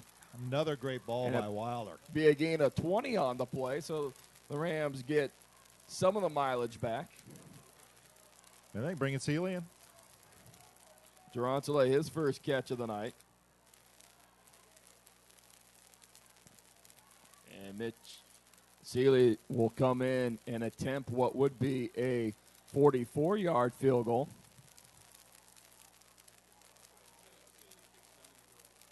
This would make it a 30-0 game.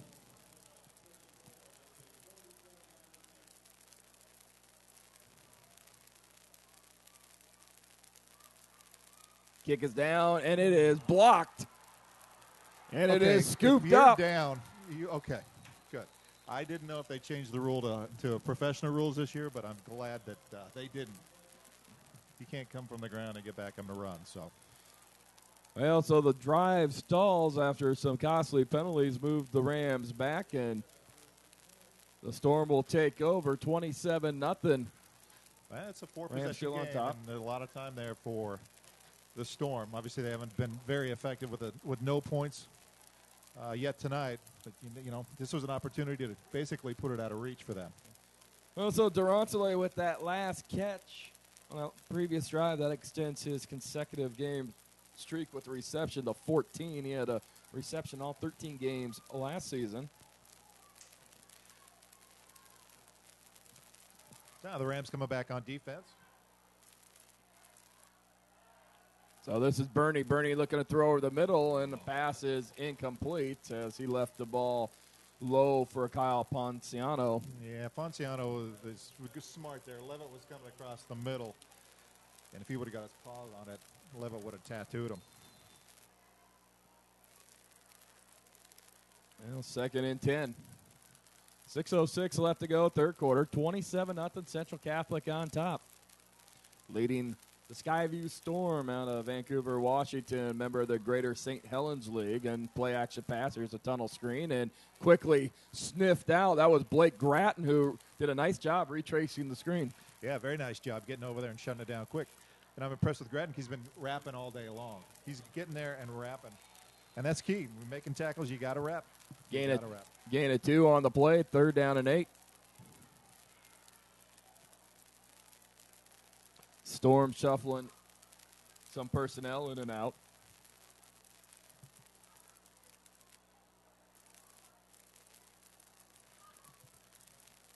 Three receivers to the bottom of your screen. Bernie rolling out. No one open now, trying to throw back across field. The pass is dropped. That was in the hands of the intended receiver. So Guasco there to wrap him up. Daniel Thompson dropping the pass. And it'll be fourth down. And yeah, nice like coverage by the punt. secondary there to make him look all the way back across the field.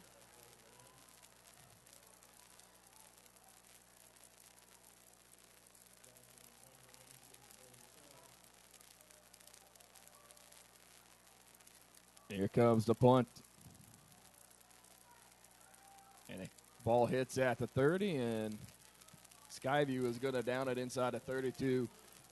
About the 28-yard line, that's where the Rams will take over. 5:21 left to go. And, just looking at Skyview's sprint-out game, the one thing looking at it that works in the Rams' favor is you have a lot of speed there in that secondary, and you can play man coverage.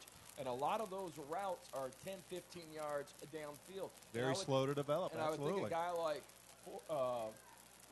Russell, you would maybe want to have him on some 5-yard drive routes, where he takes some steps in, then drive him back out to the sideline. A chance where he can get some separation from a defender and let him work in space. Absolutely. So the give goes up the middle. I believe this is Dolan Levitt. Actually, it's Ryan Nall. The speed in the secondary is absolutely incredible. When you have the ability to go man-to-man because you can trust that secondary, it opens up other options for your defense to maybe take a little bit more risks. And, when you got the guys are okay being on an island back there. Nall gained 7. It'll be a second down and 3. Rams go with the bunch set to the bottom of your screen. Here's the fake. Or actually, Nall is going to keep it, and Nall is going to lower the shoulder and get across the 45 and a first down. He'll pick up about 10 yards on the play. Nice hard run there by Ryan Nall. Yeah, it's nice to see him get some yards under his belt this game. He had some impact runs last season as well, so he's coming back in his old form. It's kind of nice to see the crowd tonight. You figure school's not back in session. A lot of people might be headed out of town. We have the stadium's about 3/4 full and a lot of Central Catholic students here. Trip set to the top of your screen. Tight end to the left. Here comes Levitt. The ball is on the ground and a turnover. Just a mistake on the exchange. And that's difficult. Probably Oglesby coming in there. You got the timing issues and things like that. So it's hard to bring him in. Tough situation to come in. Obviously, the expectation is you should be able to go in and do that. But so the Storm will take over. Short end of the field. They'll be first and 10 from the Ram 47-yard line. 4:23 left to go in the third quarter. So a chance here for Skyview if they have a chance to get back the game or get a spark. Here's the perfect opportunity. Rams, though, they've done a good job stepping up. They stopped a Skyview drive inside the 30 back in the first half.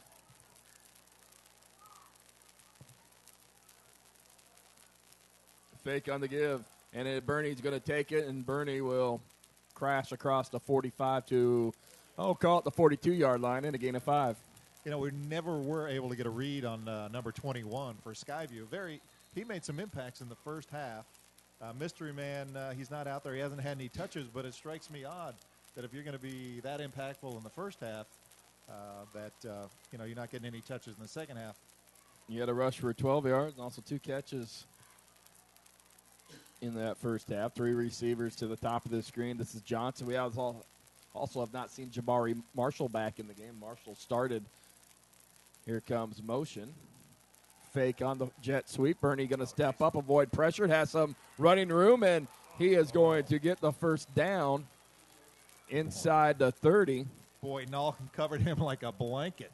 That shows the speed of Nall being able to close that gap and chase him down from behind. Nall could have practically jumped over him. Gain of 15 on the play for Bernie and a first down for the Storm. They are just about at their deepest penetration of the game. They're inside the Ram 30-yard line to the 28. That's a big hit by Nall. Bernie having Nall come down on you, you're going to feel that. And the Storm are going to jump off sides. And that's going to scoop the Rams up another, or rather move the Storm up another 5 yards.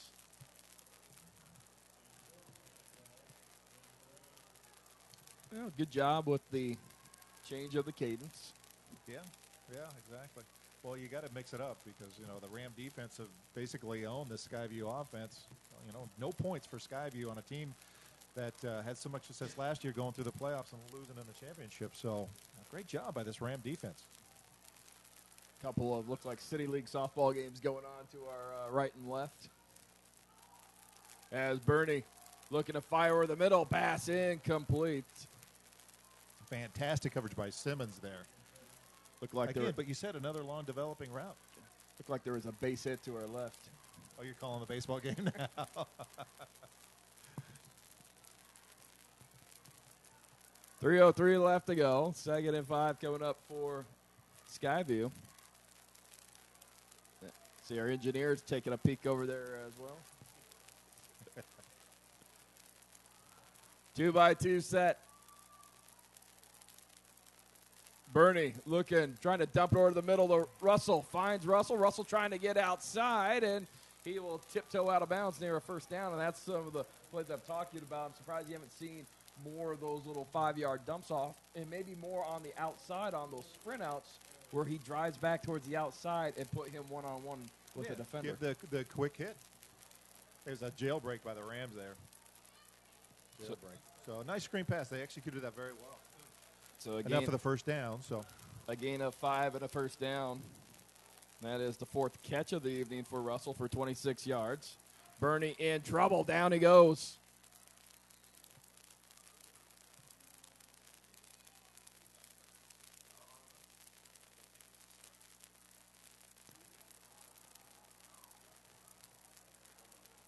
So a loss of 1. As Grattan picks up the sack. 2nd and 11. If the Rams can hold here, it'll be pretty much a nail in the coffin there for the Storm. Now be able to put points up. Bernie rolling out. Pass intercepted by Dolan Levitt in the end zone. And it'll be a touchback just when the Ram defense needed to step up big. Dolan Levitt grabs the pick. Man, showing his speed coming across the field. They'll read in the quarterback's eyes and then stepping in front of that. Great job by the Rams. Great testament to the Rams defense. The Skyview Storm, they're no pushovers. No points. No points. So great job. First interception of the year by Central. First of the year for Levitt. And last year, Steve, Central Catholic, 20 interceptions on the season. That was their most since 2003. And talk about returning ball hawks. 16 of those 20 interceptions are back on the Ram defense this year. Yeah, that's fantastic. That's going to strike fear into offensive coordinators and quarterbacks the rest of the season. Null with the handoff, trying to cut back, and he'll get about a yard.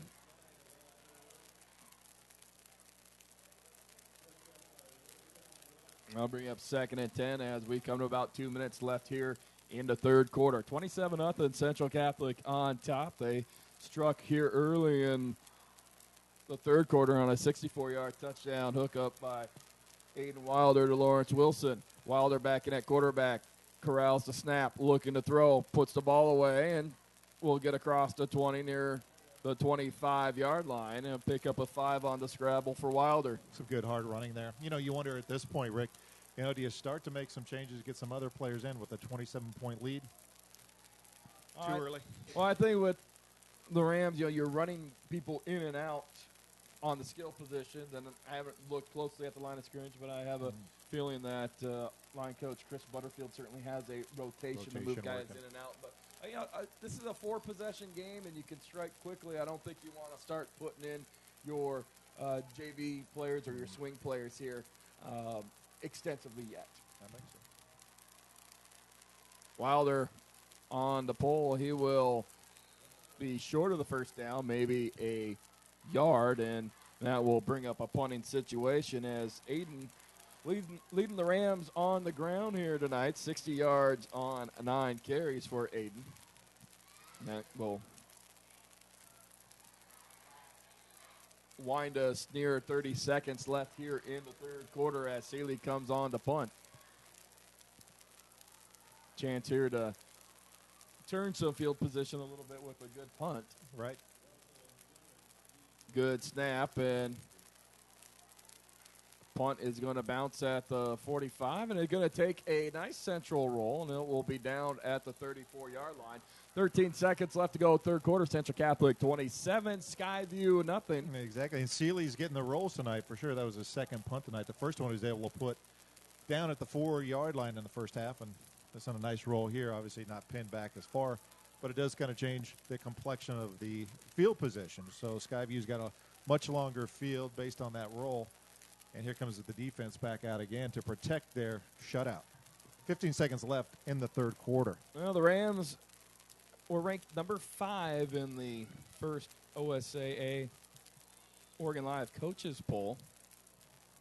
It'll be interesting to see what movement is like in the top 5 should the Rams hold on and set up a big game with Sheldon next week, as Bernie's pass is incomplete. But we don't want to jump too far ahead of ourselves. There's still another 12 minutes left to play.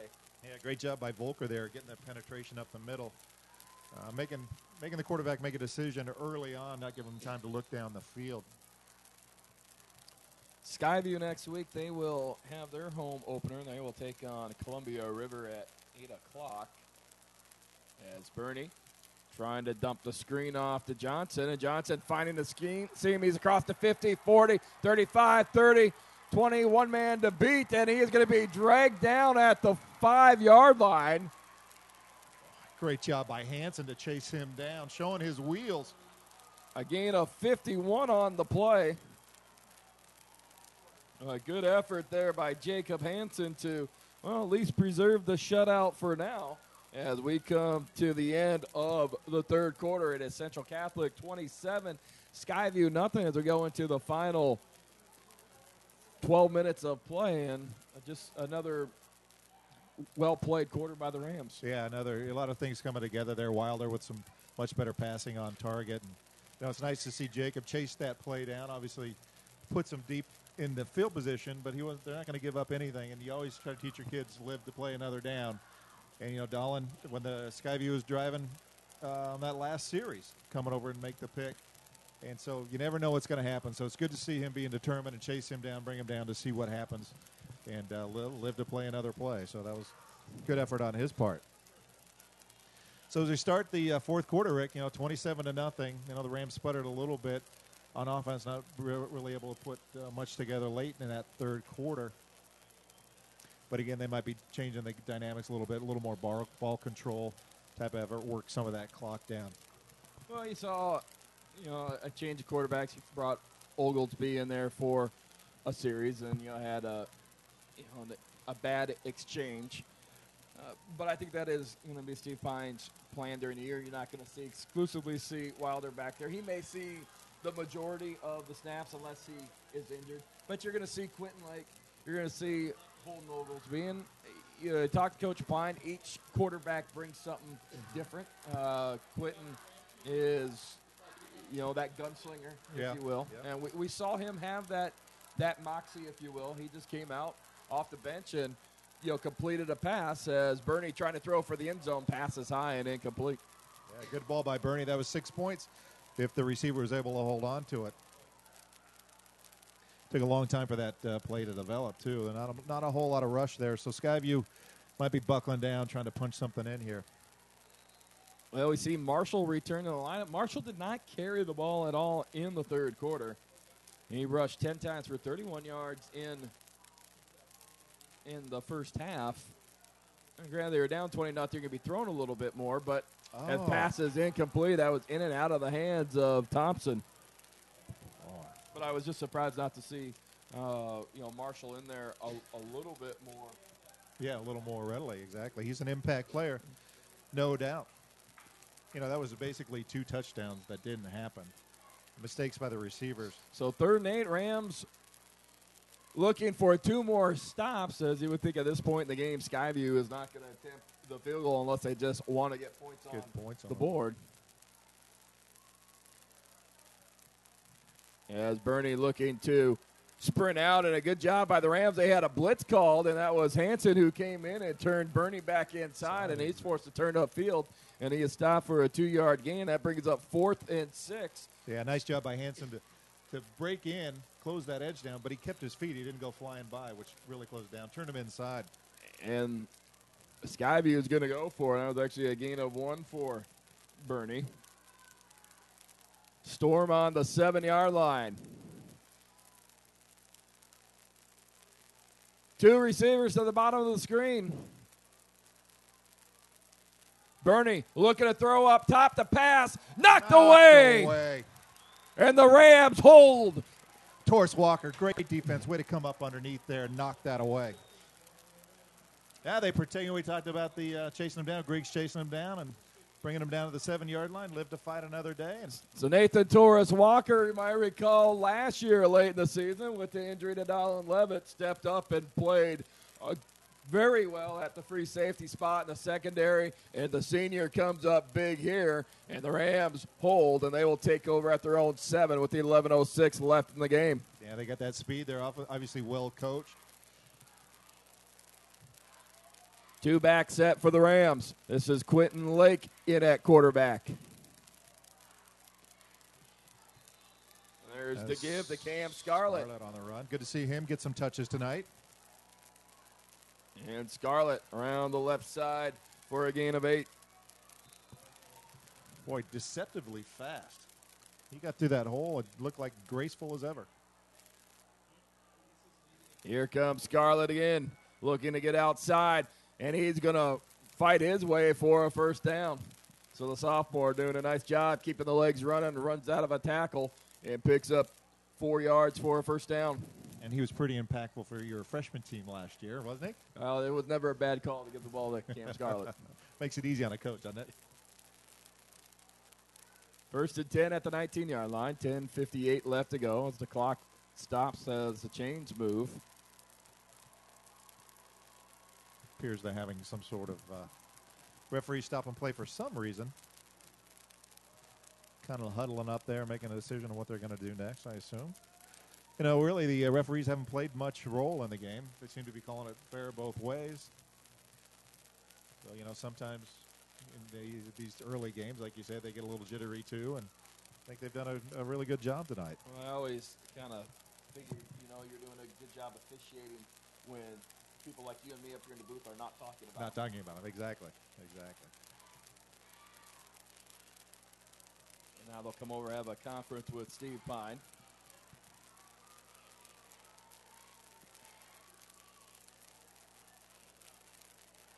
Not sure if they're talking about a clock issue. 10:58 left to go. 27-0. Rams led it 20-0 at halftime. Well, looks like they're running some time off that clock there.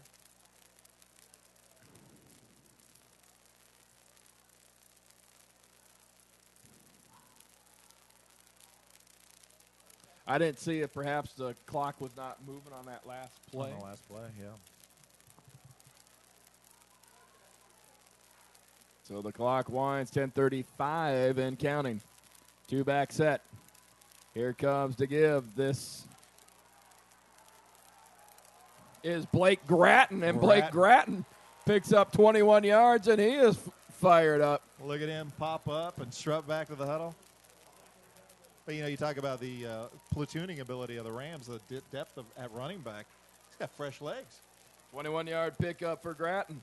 That's not a bad young 2-back combo of the sophomore Scarlett and the junior Blake Gratton. Yeah, there's late. And here comes Scarlett around again. the corner, and there's a late penalty marker as Scarlett goes down just shy of midfield after a gain of 8. Looks like Baker might have got some jersey right there.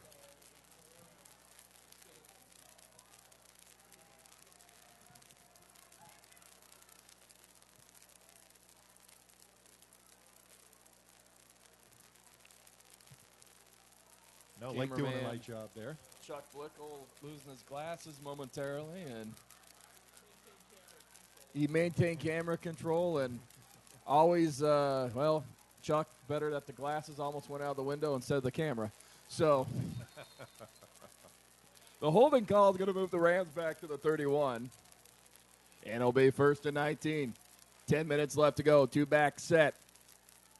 Lake at quarterback. The give to Grattan up the middle, and Grattan is going to plow ahead for 3 yards to the 34-yard line, a gain of 3. Yeah, good job by Grattan to hold the ball. Obviously, Skyview's trying to rip that ball out, stand them up and rip it out. But it's nice to see Lake back there and Scarlett. Grattan getting some carries. You know, Coach Pine was very good about this last year to get players in. You know, they get the experience under their belt.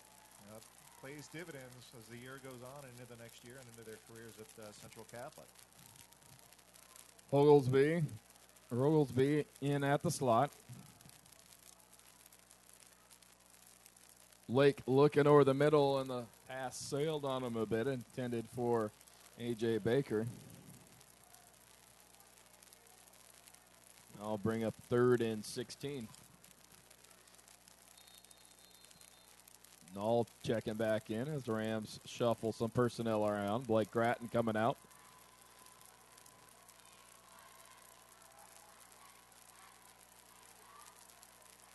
It's just over 9 minutes left in the third quarter.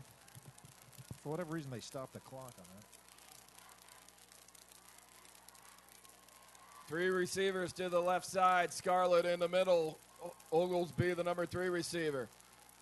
Lake looking to pass, going downfield over the head of A.J. Baker, who had a few steps on the corner. The safety was closing, but just unable to connect with Baker, and that's going to bring up 4th down. Yeah, you had him by a few steps. If you put it on the hands, it was 6 points. You know, if you got to figure coming in the 4th quarter, you haven't had, you're cold on the sidelines, and trying to get that timing down is difficult. So the Rams are going to force the punt. Seeley going to come in. Skyview has their returners stationed back at their own 35-yard line.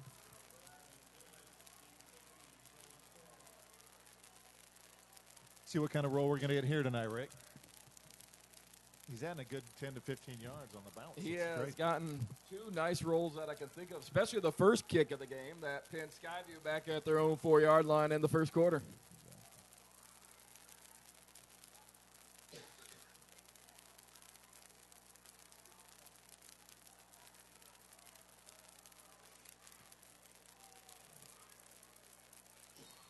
Now he comes set to go. Seeley back standing at the Ram 20. Good snap. Sends a booming kick, and it's going to go over the head of the returners, and it is going to be down at the 21-yard line. So a punt of about 45 yards, and Skyview's going to take over. 45 yards, no return is exactly what you're looking for. You know, we didn't get the bounce. A nice little tail dragger didn't come back too far, so he did a nice job. 9:01 left to go in the game. 27-0. Central Catholic on top as they are looking to win their 2012 lid lifter.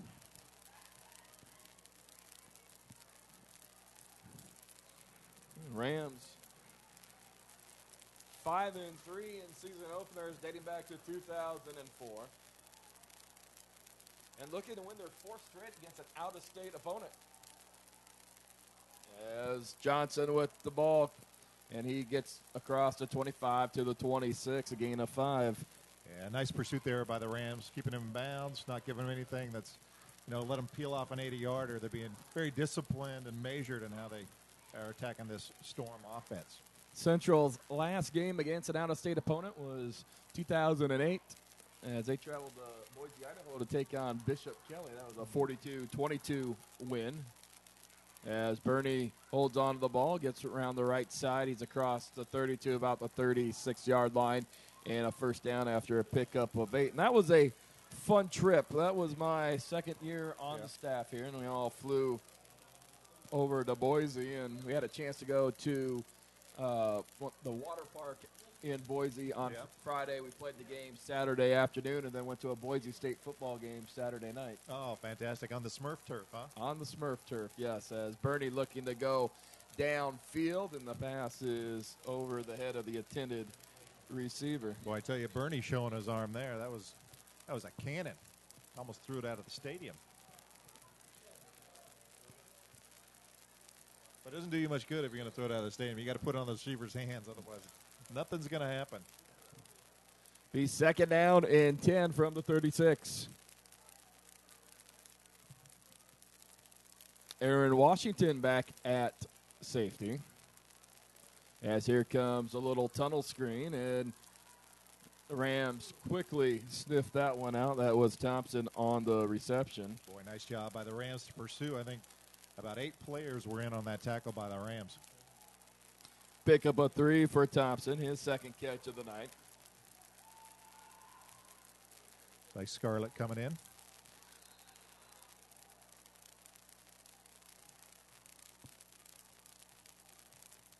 Third and 7. Bernie looks over to the sideline for the play.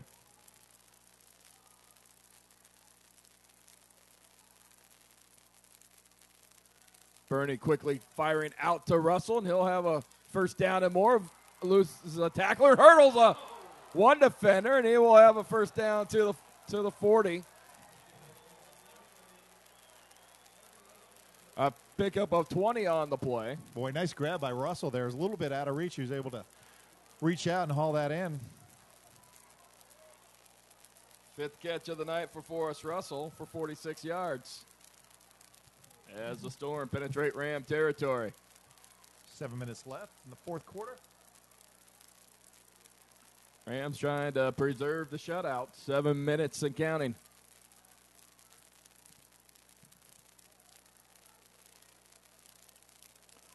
Two receivers to the bottom of your screen. Bernie calling out the signals. And pass is caught by Thompson at the 25-yard line and a first down. Nice job by Thompson there to haul that in. Bernie might look for that wheel route. There was a wheel route dig combination there, and he goes to the dig route and finds Thompson for a pickup of 18 and a first down. Three catches, 31 yards for Thompson. Good recognition to kind of settle down in that space there. Two receivers top of the screen. Bernie gets the high snap, gets away from Blake Gratton and slides inside the 20-yard line to the market, the 19 and a gain of 6. So the Storm now threatening that shutout opportunity.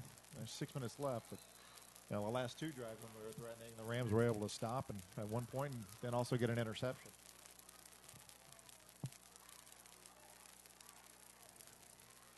Connor Humphreys coming back into the game as Ian McDougal comes out. Bernie feeling pressure, steps up, and he's taken down by McDougal at the line of scrimmage. Or rather, excuse me, that was Connor Humphrey who just came in for McDougal. That was great effort by Humphreys there. He broke through, obviously, put the rush on, and then circled back and was able to make the tackle. 3rd and 4 from the 19-yard line. 5:35 left to go. The Storm trying to get on the board. They need to score. They're down 27-0. Here comes a screen pass, and it's going to be over the head of number 21. Boy, they keep going to that screen pass when they need it. It's there, and that was there too. It's just the pass was not. And we have a late flag. Late flag. Looks like I got an injured Ram also. Or maybe a Ram tying a shoe.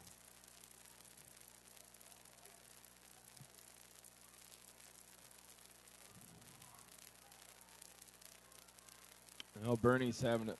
Like Bernie's negotiating with the officials at this point. And having an ineligible man downfield.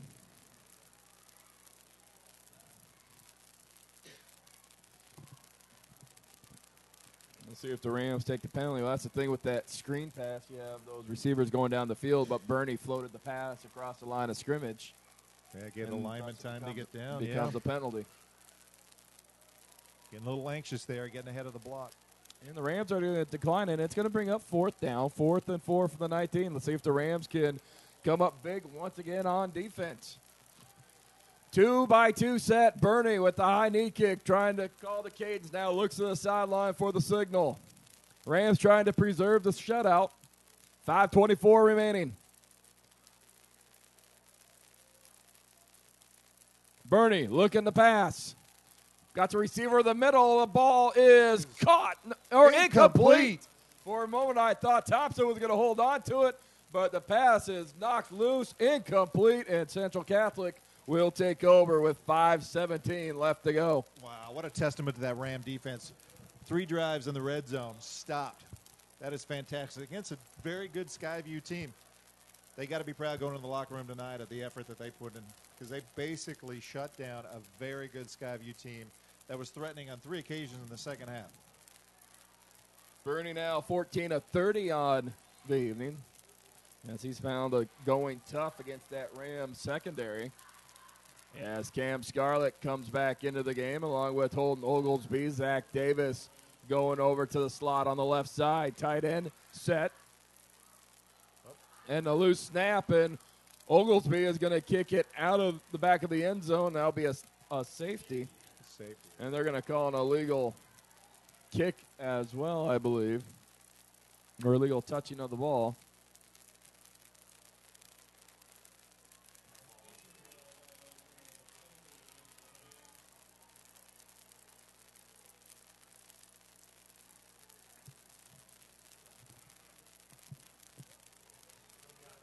And it is a safety. A little bit of a smudge on an otherwise perfect game to this point. Well, the bad news, unfortunately, for that Forest Central, that eliminates the shutout, and the Rams were looking for their first shutout since October 7th of 2004 when they shut out Park Rose. But, you know, at the end of the day, you're looking for the W. And I think in this case, we're safe to say they're going to get that, and against a very good Skyview team. You know, we talked about it at the beginning of the game, 4 games, tough schedule, testing the metal, and they've done well to show the character and discipline and effectiveness in this first game against the Storm. Well, now, though, if you're the Ram defense, you have to regroup. It's a little bit of an emotional letdown to lose the shutout, especially when it's not your own doing. But now you're going to have to put that aside. Still play defense. Now 5:11 left to go, a quick strike. And then you make it still a 3-possession game, but you give some momentum back to Skyview, and you're allowing the chance for the onside kicks. Crazier things have happened. Crazier things have So happened. important here for the Rams to put together a good defensive series here.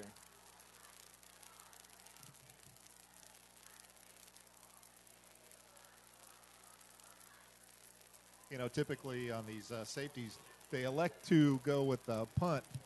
But Seeley is so effective with his leg, with his kick, that he's going to put it on a tee and kick it down the field. Usually you like the punt for the high hang time and a chance to run underneath it. That's going to be fun to see where he places this ball on the 20-yard line. He's just swinging away, basically.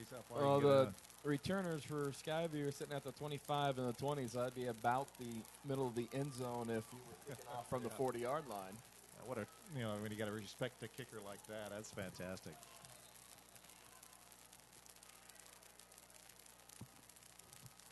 So 27-2 our score as Seeley gets his right leg into it and backs up the returner to the 13. Here comes Palancio. Palancio trying to get outside, gets around Nate Salou. He's to the 30, 35-yard line. He's finally tripped up. That was Frank Smith. Yeah, nice job. Making the stop. Yeah, nice job to take his legs out from under it. He nearly got that corner. Oh, we got an injured Ram. Looks like he was actually on his way off the field. That was Nate Salou who was trying to make the shot at Palancio. Might have kind of the wind knocked out of him or landed funny as he was trying to do a drill that we call sweep the ankle when you don't really have your last chance to kind of dive. You try to get that ankle of the ball carrier. It might have landed funny. Yeah, it looks like it might be cramping up. Actually, it's been a rather pleasant evening. Very nice. Think about temperature-wise. Probably in the 70s around kickoff. And you feel a nice breeze blowing in. It's a beautiful night. Great night for football. Great night to come out and watch the Central Catholic Rams, you know, open up the season in impressive fashion. It'll be fun now that the season has returned. College football will start Saturday. Both the Oregon schools will be in action. I haven't heard anything if Oregon State has been canceled. Engineer Kevin Ramsey telling me as Nicholls State unable to leave the New Orleans area due to Hurricane Isaac. And I heard that the Beavers are scrambling to get either a makeup game or another game because, you know, when you talk about bowl eligibility and going against a team like coming out of New Orleans, you know, that's almost an expected W. You never know. but that could play or loom large as that Beaver season progresses and they don't have that extra win under their belt. I will be spending my Saturday late afternoon at Geldwin Field to watch Portland State take on Carroll College of Montana. Some former Rams dotting the Viking roster. Yeah. Jacob Nall, of course, the older brother of Ryan Nall, and Nick Green, a quarterback here a few years back. As Bernie breaks one across the 52, about the 40-yard line. That'll be a pickup of 20 for Bernie and a first down for Skyview. Great job by Simmons to chase him down. Bernie showing his speed, flying through that hole, nearly escaped the defensive backs there, but was able to get brought down there by Simmons. Nice job, nice tackle. 65 yards rushing now on the evening for Bernie. 2 receivers and a tight end to the bottom of the screen. Bernie looking for the screen pass, and it is incomplete. Jabari Marshall there, and he drops the pass. So 4:38 left to go now in the game. As we approach 9:30 on this Thursday evening. See some new players in the Rams secondary there. There's them up on the line that checking in for the night. 3 receivers at the bottom of the screen. Motion. Give is to Thompson. Thompson trying to find a crease. Lowers the shoulder to the 35 to the 34-yard line. Be a gain of 4 for Thompson as he gets his first carry of the night.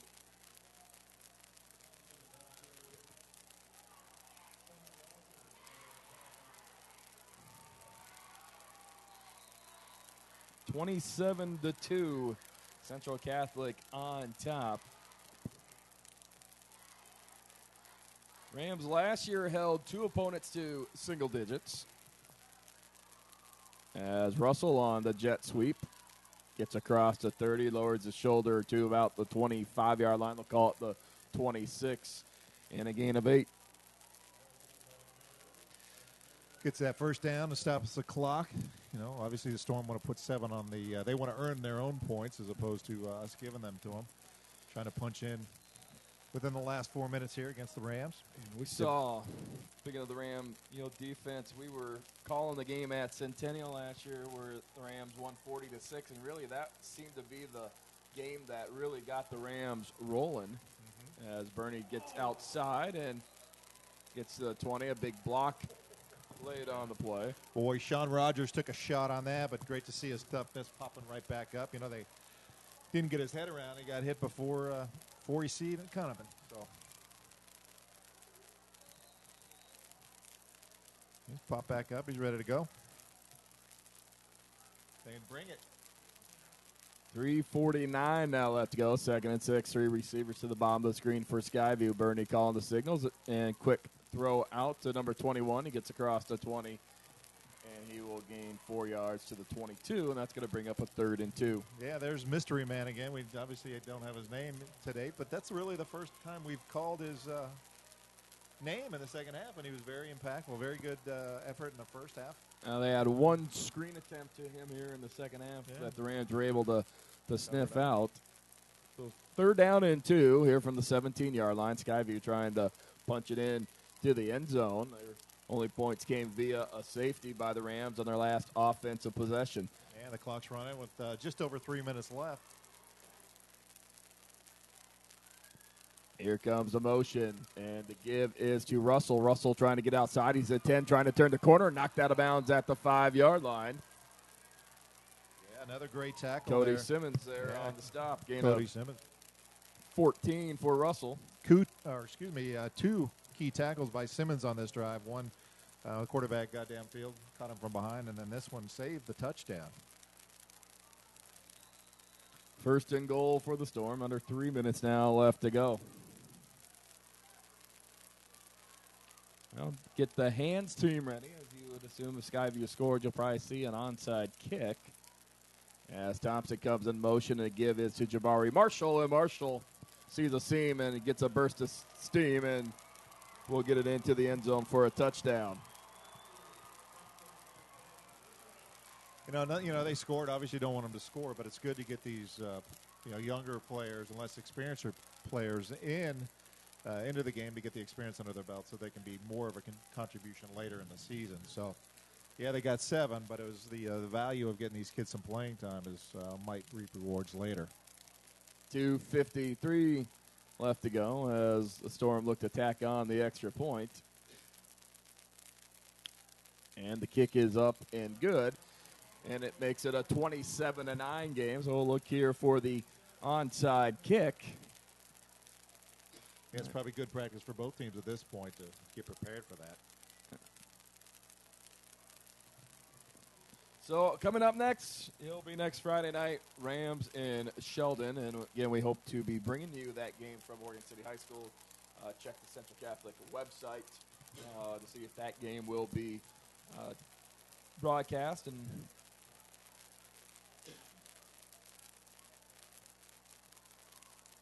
again, Sheldon, Aleco, and Jesuit, the next 3 opponents up before the Rams begin Mount Hood Conference play September 28th against Reynolds. Those 4 teams, they combined 47-8 last year.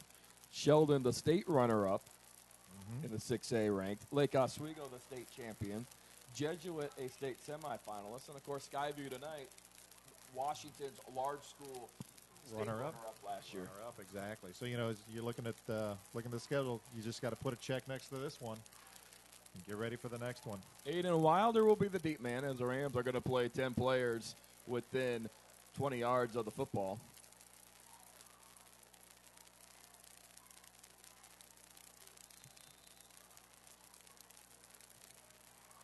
And here comes a kick over the onside wall. It's going to be fielded by Wilder at the 12, and Aiden's going to slide down at the 26-yard line.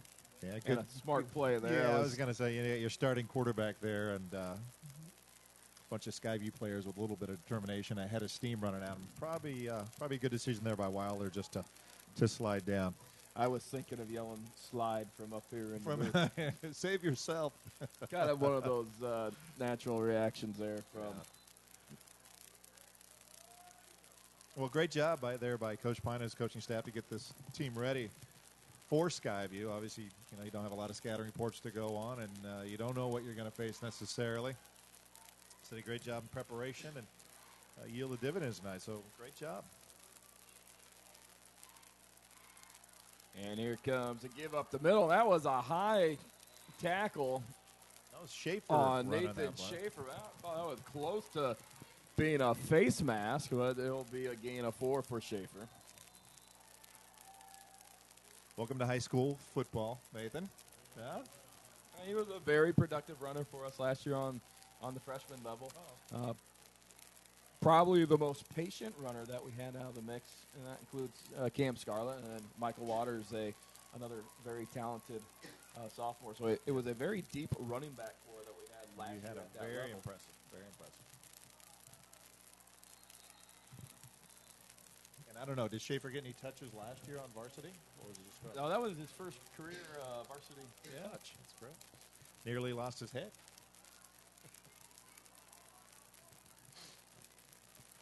So the penalty will move the Rams back 5 yards. Going to bring up a second and 11.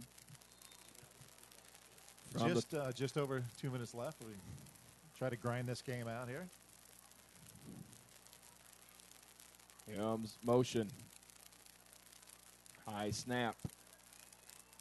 Here comes the give. Nice little move. Weave inside and out. That was Matt Van Oudenhagen on the carry. And here comes another penalty marker. Nice little run there. A little dip in, a little bounce out. And you're open now that this just isn't turning into a game that's getting a little chippy and we're having foolish penalties.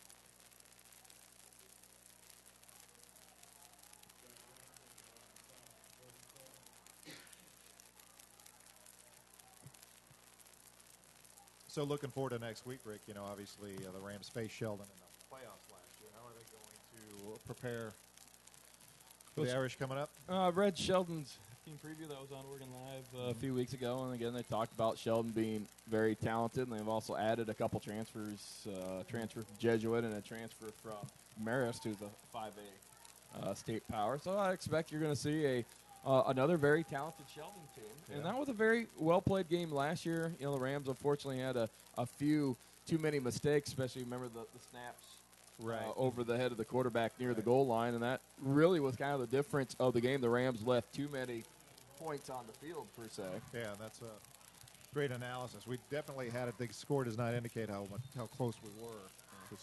But it was a great atmosphere there. I mean, that was kind of the coup de grace.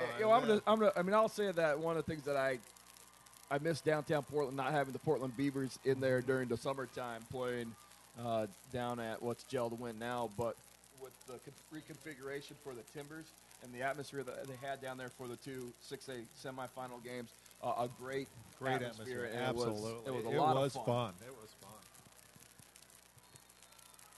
But speaking of great atmospheres, Oregon City High School, they have a nice stadium in Oregon City. It's up on a hill, and it's kind of down into a bowl. The bowl, and it's a nice high school stadium, so we certainly, if you are able to come out next week and you're looking for a great atmosphere, come out, because it'll be probably the marquee game in the state next week, Central and Sheldon. That a 7 o'clock kickoff from Oregon City High School, as the Rams will try to go to 2-0 as they are putting the finishing touches on this one. Nathan Schaefer again with the carry, and he is going to be shy of the 45 at the 43, but depending on when they wind the clock, the Rams won't have to snap the ball, and they will not have to snap the ball.